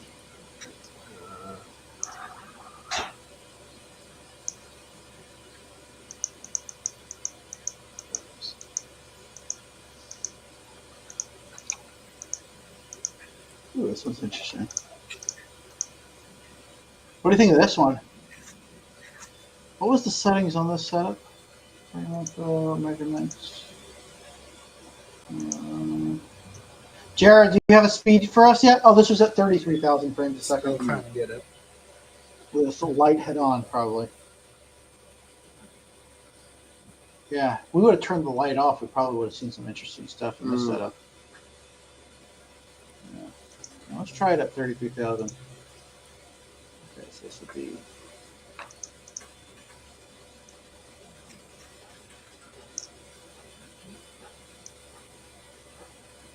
Make it better. Do it fancier. This is like stage 1. Take it to stage 3 where it's a circle. Okay, we just gotta save that. Around 433 FPS. No smoke. Okay, there we go. Did number 3 save? Did number 3 get anything?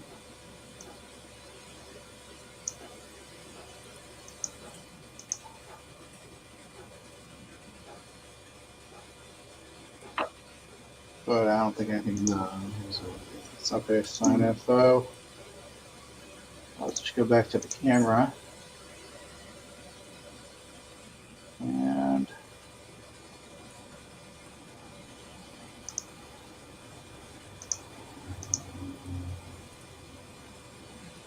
okay, we have to the manager now. We got to erase all these and try to make shorter ones so we can do a lot more next time, the next run.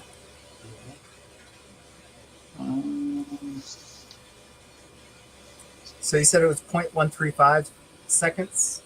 0.137 seconds. 137? Yeah, so that's like 5 miles an hour. 5 miles an hour, 0.137 seconds to move a foot. Yep.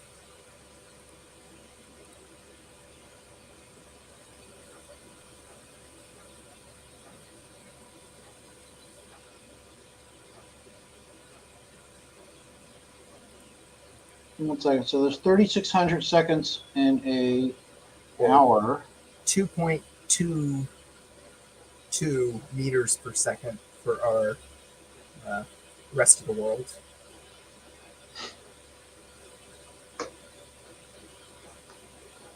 How many feet would it go in a second? So we go 8 feet in a second. 8 times 60 is 480, and I'll call it 5. And no, it's more like 30 miles an hour.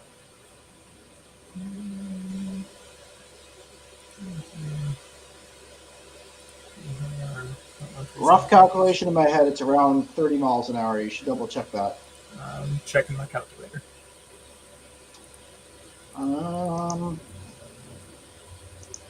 Files. How do we? There should be some way to to change the number of signs. Oh.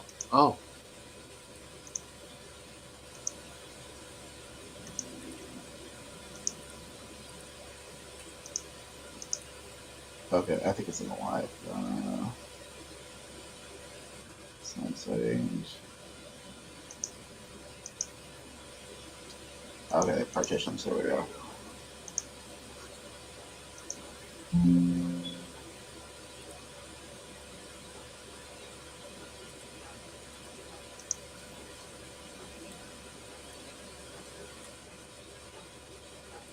Okay.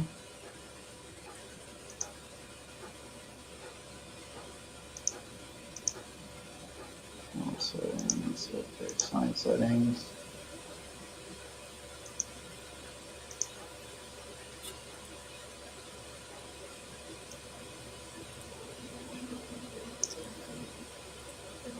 Okay, I'll keep that same. Let's do it at 33,000. 3. Everything I'm seeing says 5 miles an hour.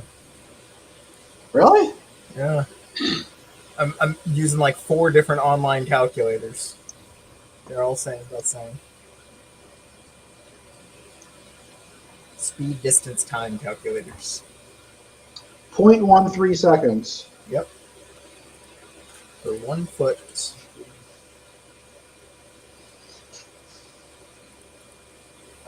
One 1 foot. divided by 1 divided by 0.37. Okay, so it's 7.3 feet per second times 60 divided by roughly 52.25 feet per mile. Yeah, 5 miles. 5 miles an hour. You're right.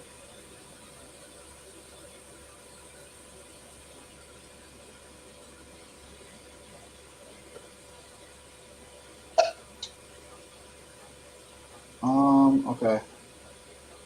So let's try to. Okay, this is 30,000. 32. Which that's just about the speed that somebody walks across the shop, I'd have to guess. Yeah, Tesla bots are not supposed to go faster than 5 miles per hour. We gotta go Elon Musk. No, wait. Elon Musk owes me money now.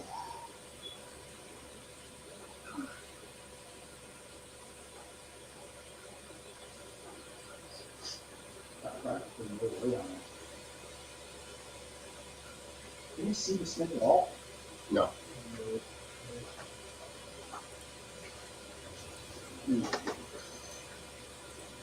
I really can't see anything. Mm. Let's try dropping that frame rate all the way down.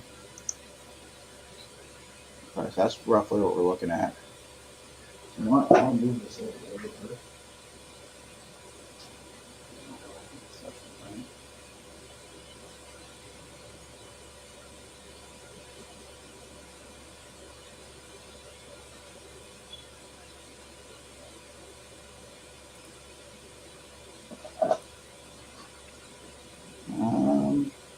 do 400. Let's put it 400.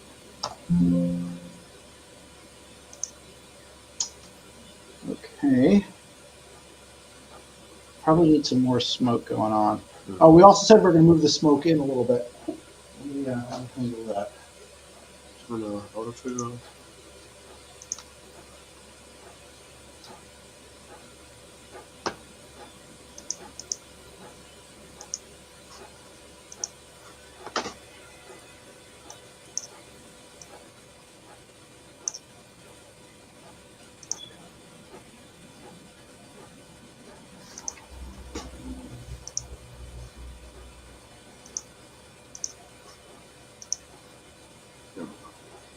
Okay. Now it's ready to run. Okay, so I'm going to move the smoke in a little bit. Okay. And when I'm ready, you just click that for auto trigger, okay? Mm-hmm.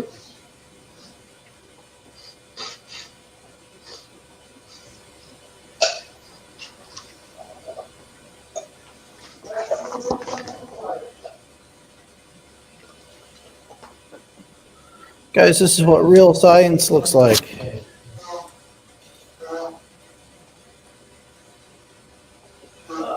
Sometimes you gotta light the smoke. Oh, we're running out of, our Hanukkah candles are going down. Yeah, screw this. I'm gonna get the torch out. Where'd that torch go? Oh, here it is.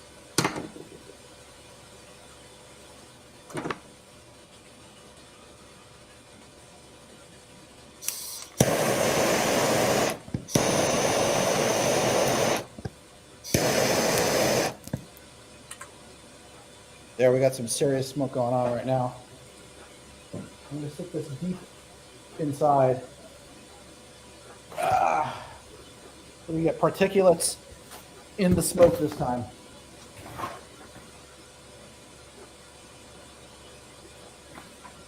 In the fire. Particulates in the fire zone. This would be kind of interesting. Okay.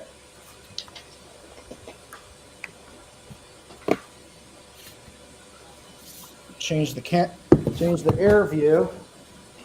The light that's shining.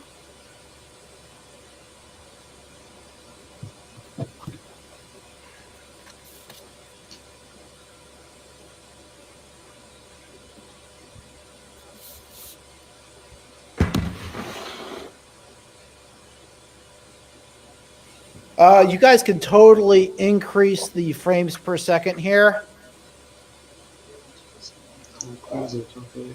Increase that to 4,000.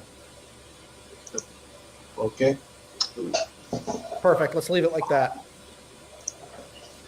Okay. You're ready to, yeah, turn that on. Okay. Oh, it already triggered. Stop it.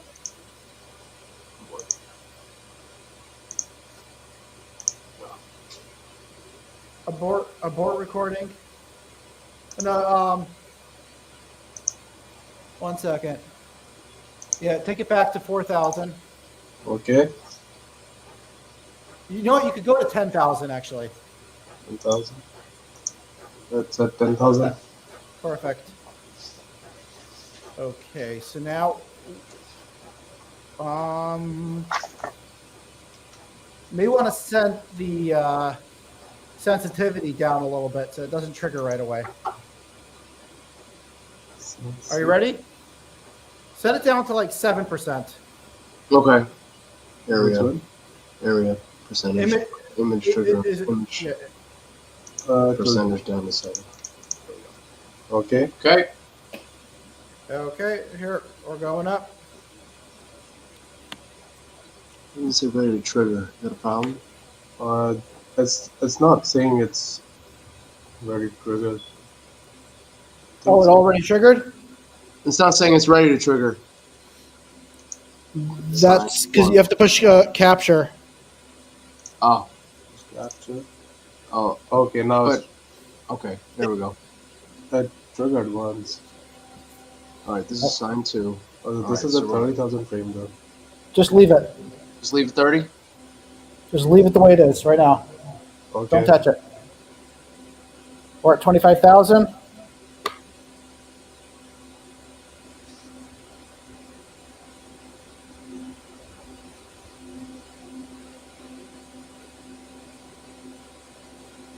$30,000.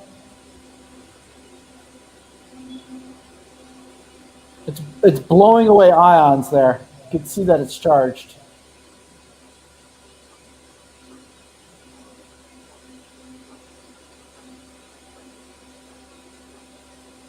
It's gonna fire any second.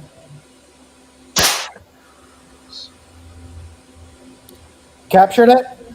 Yep. Keep it going. Don't touch it. I'm gonna trigger it again. Okay. Okay.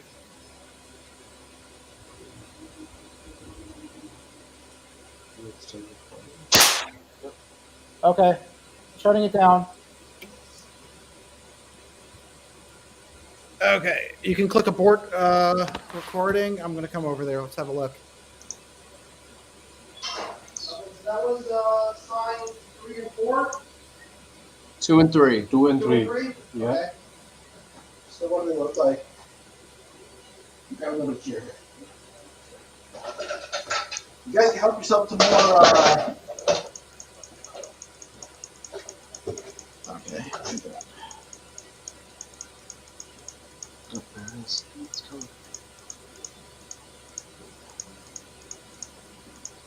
I find that it's usually after. Oh yeah. Oh, Something. whoa! We got a spark there at the bottom. Before, wow! Go back. Look at that. There's actually a spark before the main one. There's a glow. Okay, go. Wow! It's like on fire on the bottom there. Yeah. Okay, continue. Damn. It looks like a tornado. Okay, continue. You can see the smoke still. Mm-hmm. Whoa, look, there's like vortices within vortices there. It's like a tornado that swirled in on itself. This is crazy. Aiden! Yeah. Rotating fields. It's what you've been asking for. Yeah, I know. That's yeah, Jared and I were talking about in the Soliton Magnon. Whatever the fuck it is, we just made it. Well, okay, cool. It looks fucking cool. Here's It's go been a back. long day. I've been up since 6:30 straight. Petting the cows. Well, look, there's even a light up. There's like a gold and blue light up on top there. Oh, that's from inside the Marx Bank. Look at those swirls. They're just coming in on each other. That is really cool. I would love to get a better resolution shot of that. We have to bring the camera up closer and possibly, lose the image because of that. Let's see sign 3. Let's see what that caught.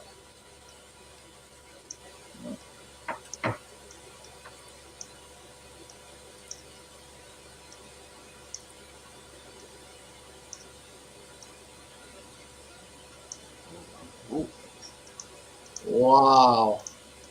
Oh, there you go. Something down at the top and the bottom. Yeah. Back it up a couple frames. Somewhere. Well, I mean, so you're getting a pulse of you can see it at the top and the bottom of the line at the same time in the plate. So there's something reflecting right in there. There's a couple milliseconds that you get to see the toroids at the top and bottom of the column there. There's a thin wire between the plates and or is that just transmitting straight down? That is falling along the wire. I'm sorry. It's been late a long day. Right in there, a little bit earlier.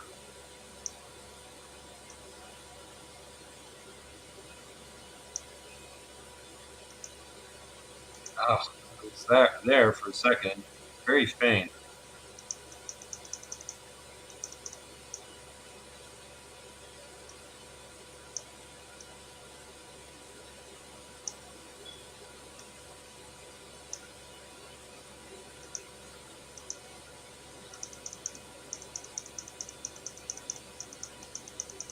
starting.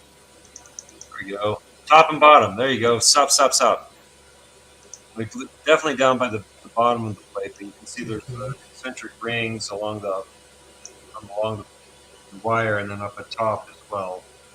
And then it seems like the disturbance is causing a wave packet.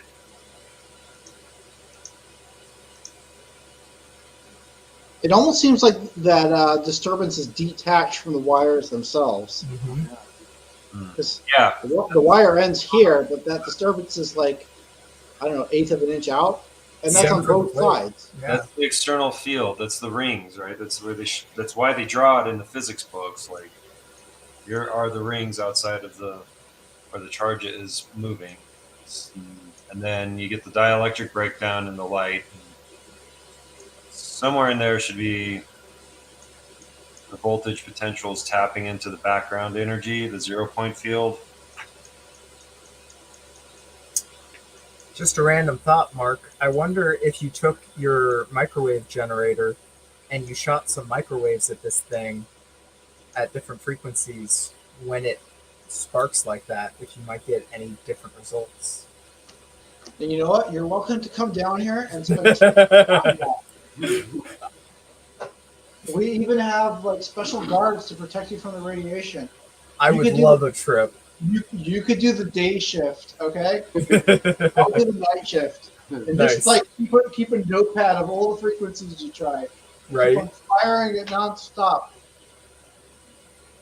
How many elements do you have in the Marx generator? So me and Jeremiah built this back in 2020 when he was here. So basically they're 30 kV caps in parallel, and then I think there's like 30 or so, 30 something stages. So it's 30,000 times 30 would be around 900,000. Well, I'm getting to like 35 now before it fires, so it's definitely at a megavolt there when it's firing. I think it's about 30 stages. It might be more. 7 feet tall. It's pretty tall. Yeah. Where is Jeremiah? We invited him to the stream. Bernie, are you still there? He said he had to check out and give his girlfriend a ride home. So anyways, what do you guys think of this? Space Case over here. Space Case, would you like to join the call? I'm just going to open this up to allow everyone in. See who we can bring on. I'm still learning how to use this thing. More smoke everywhere. Bigger smoke machine. Can we get one of those little fog machines and do it sideways and see if anything comes out the side of the plates? And we got to try shaped plates and then get the circular array, beef it up. There's enough copper and machining in the shop that should be able to make a decent replica of the segmented bottom array. You know, it has to be like 16 plates or 32 plates. You know, and then they're biased, so you can make all 32 plates the same way, but when they stack them in, they've got to be like the Pauli exclusion principle. So the biasing is up, down, up, down, up, down. You know, whatever the biasing is in it, like I've read in the early stuff. It was putting dimples in the copper plates. You like get 1/4-inch thick plates, and then they have very weak capacitance, but something about the dimpling in it is important. So Aiden, is that your next project? You want to make us some dimple plate capacitors? We need to order very thick, thick copper plate. I guess we can start with something like 1/8 inch. I have a lot of copper plate here that's like 1/16 of an inch. Do you think that you can do it with that? Probably. Technically, plate is over a certain thickness. Under that, it's either a leaf or a sheet. Yeah. Speaking on the dimpling though, I just got my textured rotors in for the Gravifier thing, and I was testing the difference between smooth and dimpled or textured capacitances. I had a smooth plate on bottom with a small dielectric separator, and then either smooth or textured on top. And unfortunately, I can't replicate Alexi's difference in capacitance between smooth and dimpled. He showed texturing double the capacitance, but I'm seeing the exact same capacitance between both. So I have to imagine that there's a certain amount of surface area change that is required to actually get it. Jeremiah mentioned doing some acid etching was an angle he was looking at doing, and I think that'd probably be a heck of a lot better because now you're getting molecular size dimples. Let me tell you this about acid etching: do it outside with a mask. Don't rely on your vacuum, your suction cup that we have here in the lab. It is nasty shit. Did I not tell you during the summer you're going to want like full out environmental mask or take it outside? So yeah.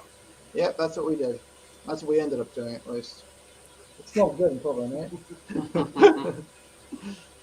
There's a technique used by chocolatiers of all people where they can make images on chocolate by having a textured material that they then pour the chocolate onto, and when they demold it, it transfers.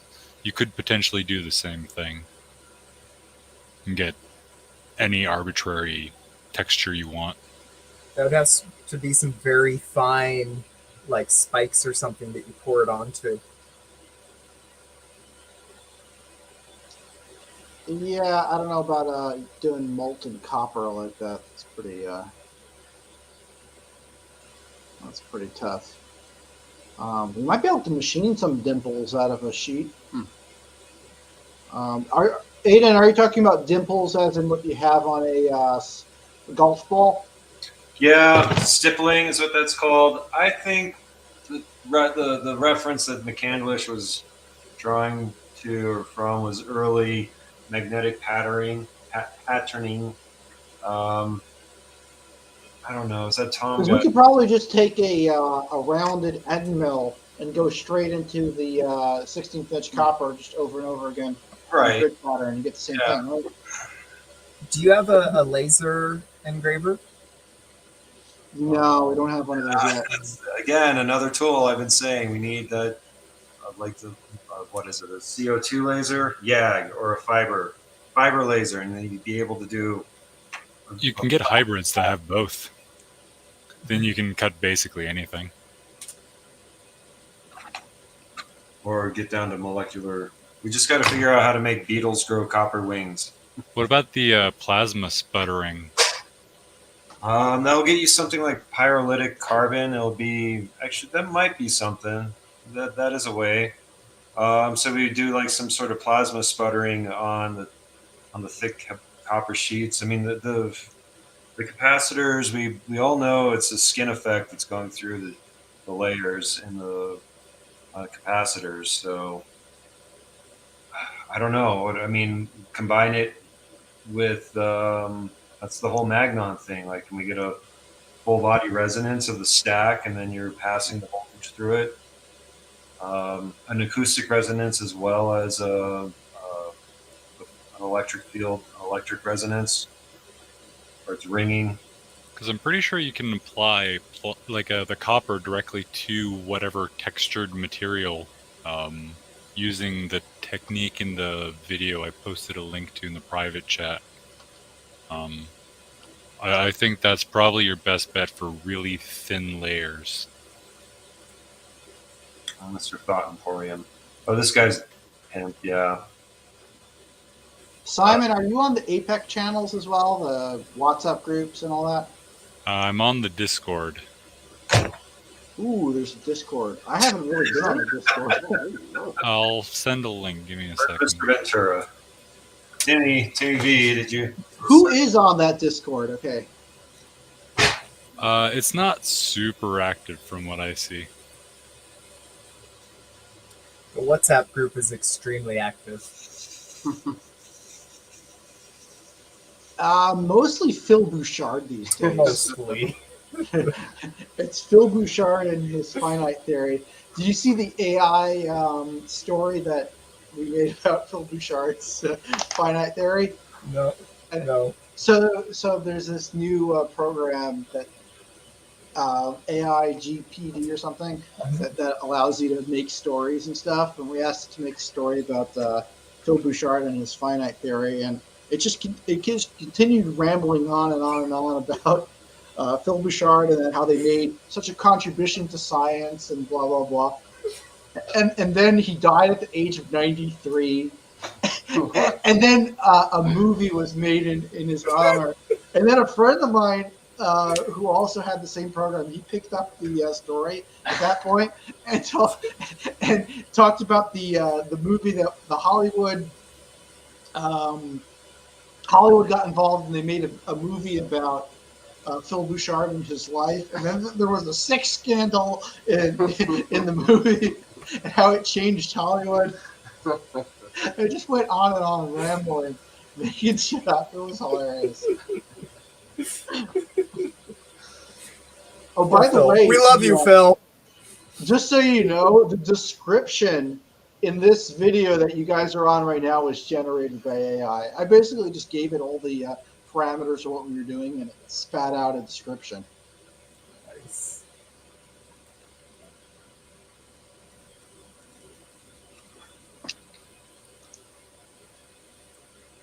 Oh, here it is. Simon sent us a link to the Discord. What the hell do we have a Discord for? Guys, I'm going to copy this. So what exactly happens in this Discord? Like, It's mess. This has got it. He's got it. Oh, it ties into like video gaming stuff, doesn't it? Or Well, that's So what the Space Case application does was that, made for his- initially, but no, you can use it for basically any subject. But yeah, it's very good for like embedding stuff. oh, it is an Apex. If somebody's using the logo, okay. I think it was started a while ago, but Space Case claims that he's their server is compatible with his phone. WhatsApp is Facebook, isn't it? It's owned by Facebook now, yes. We got 11 viewers. Who's viewing and isn't smacking a like on this? Come on, guys. Let's get liked, shared, subscribe. Oh, David Boutillier. Oh, wow. We were pulsing it. This is a megavolt Marx Bank pulsing. Bootsy. Yeah. David, you should scroll back a little bit. We fired this thing quite a few times. I'm gonna show off my screen for a second here and show you guys exactly what we saw. So there, this is 1,000,000 volt with the light. We got quite a few different shots of this thing. This one was actually pretty interesting because look at this. Before it fires, there's already a spark. That spark is towards the center. So how in the world did this happen? You see, there's a little bit of a glow over here. Okay, now that's continuous. That's an artifact. The glow in the center there is an artifact. But moving along the frames, there's a spark inside the capacitor. And I think I see one on top as well.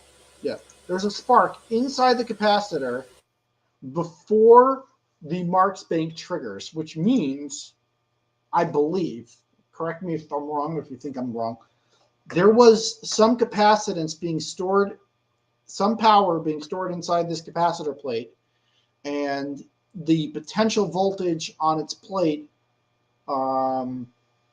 played a part in the triggering. Alternate hypothesis. You were saying that the glows that we see on the backside were because the charge is going around the thing. I wonder if you inspect with like just your eyes closely that part of the device, if you can see if any of the epoxy has kind of deteriorated and maybe it was allowing arcing between the actual metal. Well, the question is, why is that over here? You see it on the bottom left there? Why is there a spark before the main thing discharged? because it's already shooting out electrons and the charge is collecting on the sharp spot. But you're right, we should probably see like a little glow on the tip of the high voltage electrode at the same time. We should see the tip on the glow of the electrodes first, if anything. We should not be seeing it here before we see it on the tips of the electrodes. That's my point. Is the thickness of the plates thicker or thinner than the width of the electrode? Thicker. Oh, then yeah, definitely. Yeah. And look, in the second image, you can see the spark where that spark started is actually a lot stronger. It kind of looks like a penis. It does, look. And funnily enough, in sign 3 over here, so there is a light in that same general spot, but we don't see, this is afterwards. We don't see that pre-shot in that area. Now we can go to, we have some signs that were already saved, so let's open those up.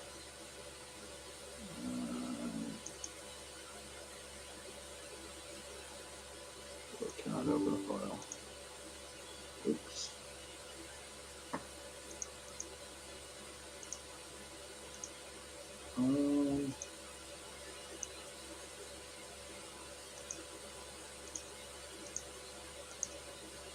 I wonder if that pre-arc was occurring on the opposite edge at the same time.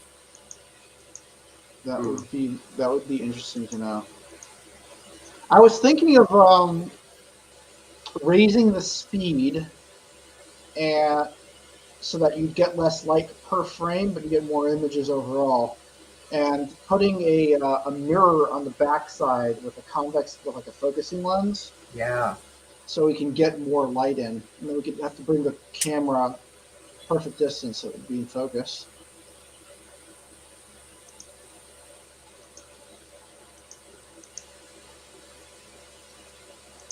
Really cool. Now some of the previous images we saw over here. So I can,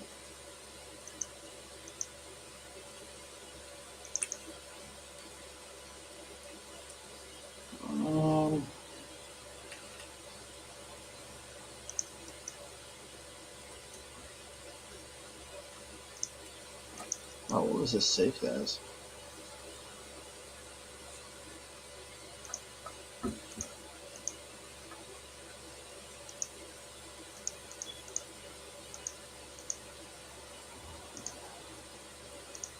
Okay.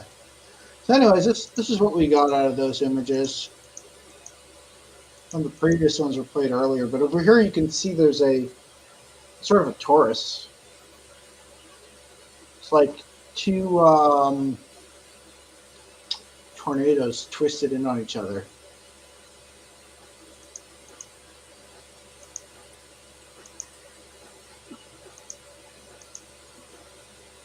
Any idea what's doing that, Jared? No, I like the only thing I can think of is like what Aiden was saying, how you have, curl, you have your right hand rule going on. So as that thing's arcing, you've got a lot of current, so a lot of magnetic field, and it's charged up all the smoke particulates, so now they're orbiting around it. The coolest part is where you have like the hacked oak coming off each one, and that's where you can really see the effect of that magnetic curling. Okay, the capacitor plates are in a foil alloy bonded in molten bismuth. Oh, sweet. We can make that here. So, include Herkimer diamond, a left-handed spin version of quartz capacitor plates.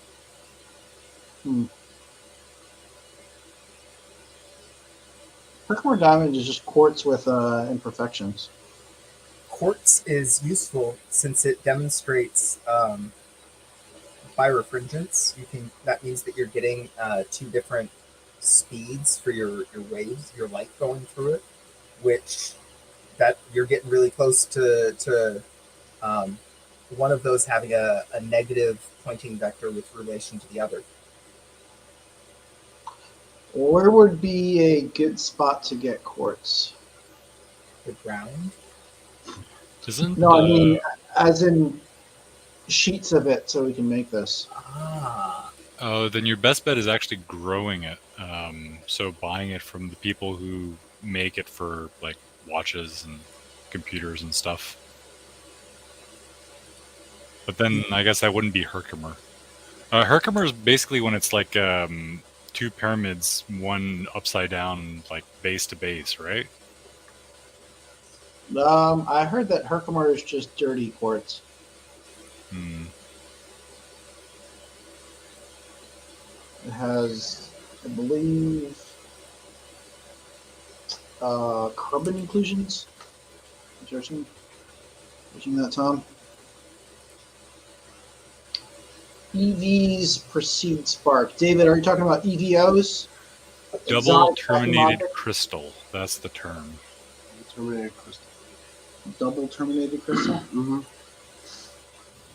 Yeah, McCandlish went off about that quite a bit. But what does it matter? We know better. It's you're going to laminate it between these. It's the Miller index. It's not this double laminated stuff. It's the Miller index of the lattice and how you polish the crystal and how it's oriented between the sheets. That may or may not give you a greater dielectric capacity, so the plates can hold more charge. Yeah, that's why we went down into barium titanate and calcium copper titanate, all the stuff that Jeremiah was trying to bring into the lab last year.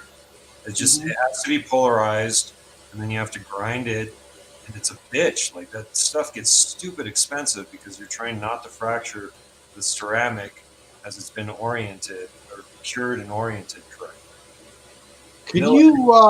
Could you just make quartz into an electric, just regular quartz, Supposedly, high voltage as it's cooling? that's I mean that's optically clear because that way it transmits the photonic field as well as the electric field. But that's just word of mouth from the late and great McCandlish again. So yeah, you can, but it has to be optically clear. Yeah, so you're gonna have to buy like a monocrystal or a slice of one, basically. Oh, the Russians were playing around with stuff. They were growing huge freaking quartz crystals in some reactor back in the 80s, I guess. It's online. There was some weirdo, some super perverted guy that had it on an obscure YouTube channel. But the tubes, got any good chemist that knows how to grow crystals, and you just make very large vats, and you control the temperature, and then you put in a little string. And you have here the cedar. So let me turn the cam on. I should get the film. Anyway, a large vat, and then you run a string down, and you have a seed crystal in the middle that's very clear. And then the vat is, these things they're pulling out crystals that are like literally this big. Yeah, and like a foot in diameter. It's ridiculous.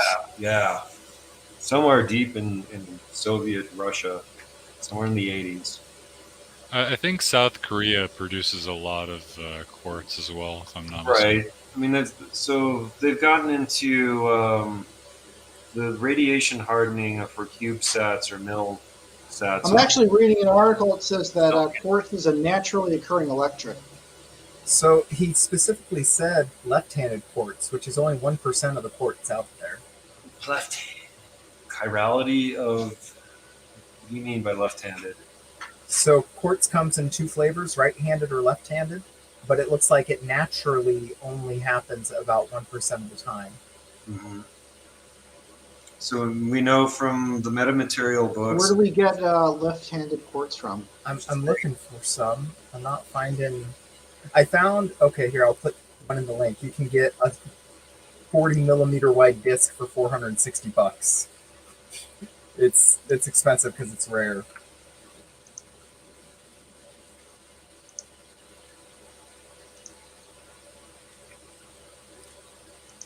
But if it's left-handed, that means that it's actually got negative refraction going on, which that's the secret sauce and everything. Yep. So quartz is a naturally occurring electrolyte.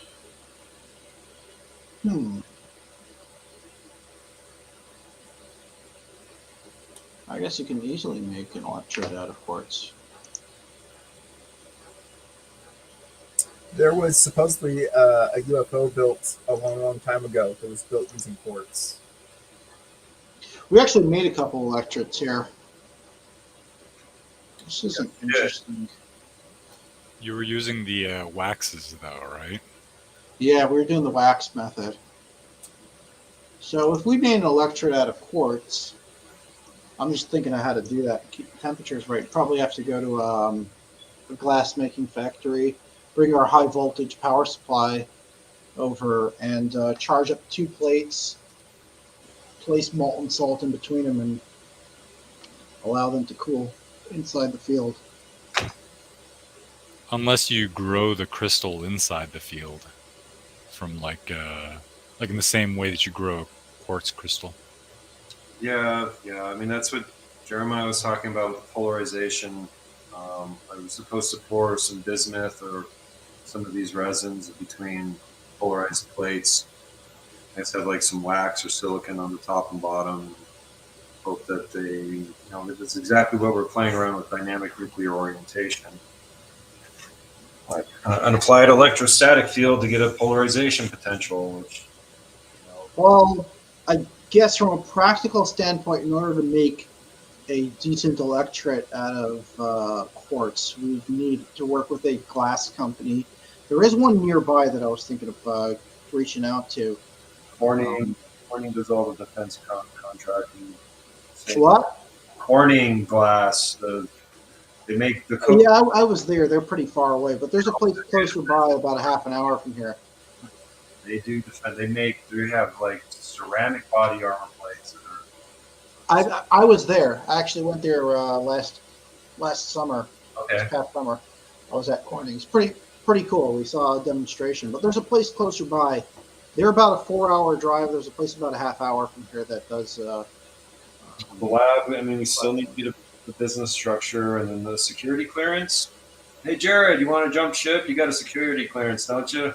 No, it just lapsed last year. Oh, you're well.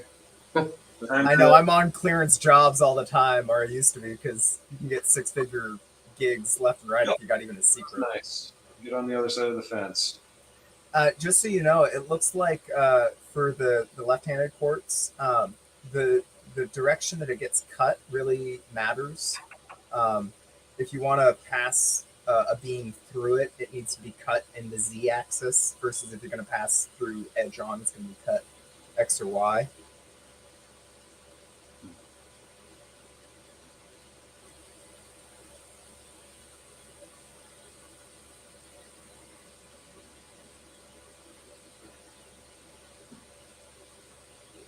If you need a slice that's perpendicular to what every other industry wants, then you're going to be screwed. Yeah. It looks like some optics places use these left-handed quartz Z-cut discs plates. Mm-hmm. Why do they only cut it on the Z? Because it maintains the polarization, right? So if you have it cut this way and it's a left-handed material, your polarization is going to be constant throughout. But if you use it like this, Can be constant what? Your polarization is going to be all jacked up if it's not cut on the proper axis. Yeah, a fractal thing, Mark, and like start rotating it around. It's called the Miller Index. It's like 0, 0, 0, 0, 1, 1. It's either zeros or ones, and it tells you which way the points of the lattice are oriented in X, Y, and Z. So either it's on or off. And so some of these crystals, like a really nice barium titanate has this like fishbone pattern in it along a certain direction. And that's what you're using in order to get it to be a better dielectric material. So there's a lot of the stuff that we've fucked around with in the lab has been chaotically oriented. So, and they get down to like, it's a $1,000 for a square centimeter. That's some of the highly fancy stuff, but it's a couple $100 for per square centimeter for the stuff that's ground correctly. If it's not, we got to get into like Maslow's hierarchy of needs and where we are on the pyramid, where that stuff is.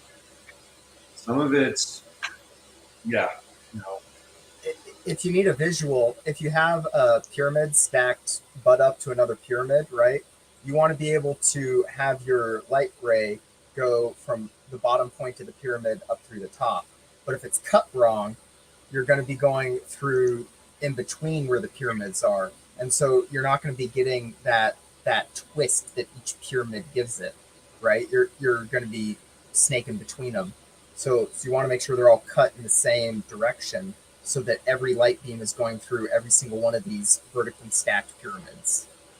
It might be a different orientation, but the gist is there. It's because we're not dealing with circles, we're dealing with like polygons. The direction of cut matters. And then it resembles the wings on those beetles with all the little pointy bits sticking out. Yep. There we go. We're back to the Beatles.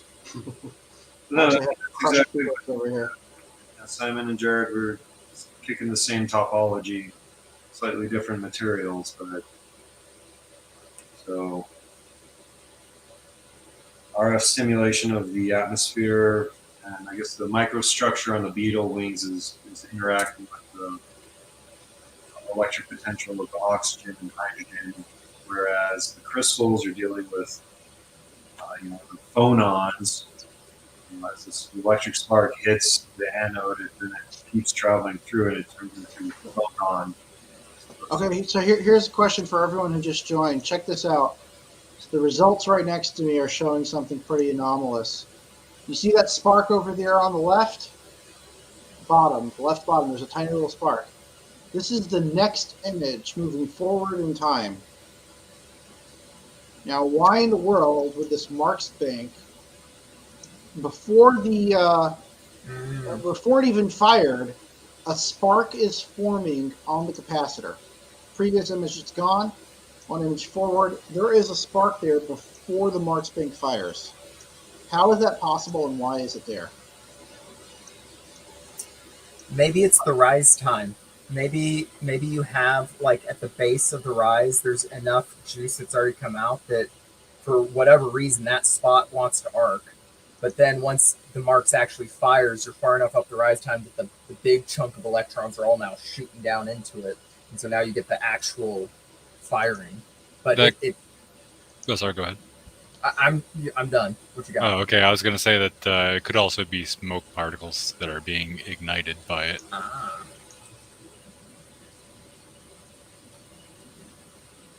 If anyone wants to join, I just posted the StreamYard link again. I don't see that. How could it be igniting? Like, what in the world is igniting over there? This is the spark before the Marx Bank fires. The next image is firing. Some of it's going to be unburnt, right? Some of the smoke. No, I mean that's the impulse coming through, and that's the start of the dielectric breakdown, Mark. But why is there a dielectric breakdown there before the Marx Bank fired? I understand that there'll be dielectric breakdowns. Look, they're all over the place. You see them everywhere in this image.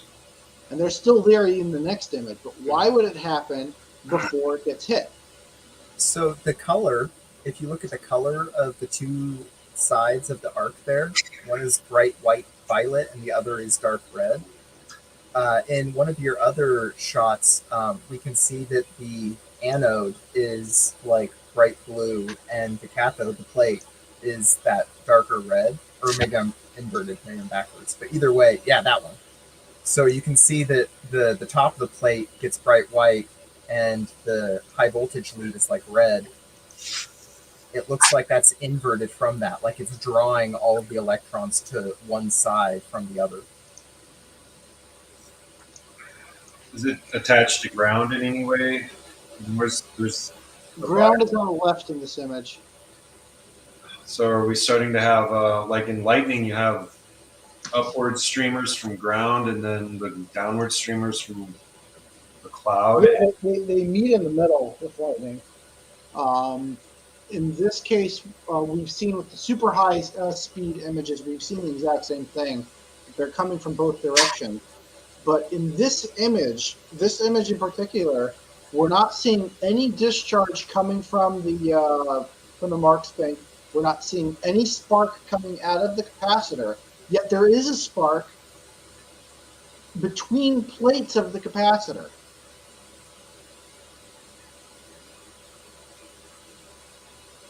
How is that possible? Why is it doing that? It's where the field starts to break down. Yes, we know that, but why is it breaking down over there before it's breaking down over there? Why is it breaking down between the capacitor plates before it breaks down and gets fired?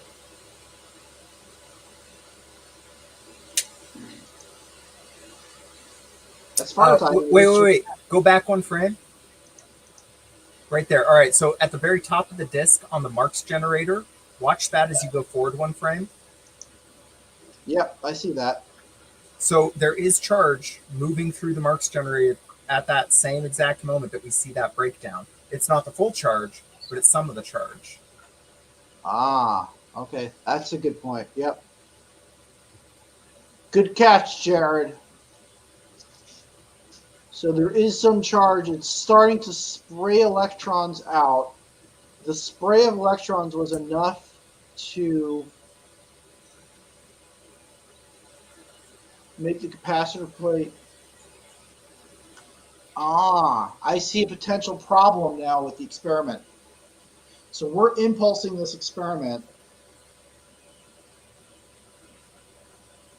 And what we don't realize is that before it even arcs over, the capacitor is already fully charged. Yep. That's what that tells us. Because if it was able to start arcing over when the Marx Bank hadn't even fully charged, fully sparked yet, there's probably a static flyover from the tip at 30 kV that's enough to charge up all those plates. Or it's just charging up the smoke in between. And that smoke and transferring it over. Whatever it is, it's being transferred over. That's no good. Yeah, it could be it's the smoke that's transferring charge.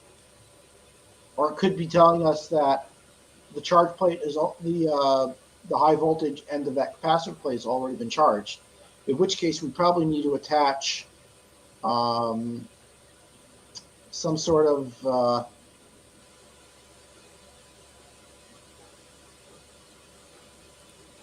way to discharge that before it fires. Vacuum. Yeah.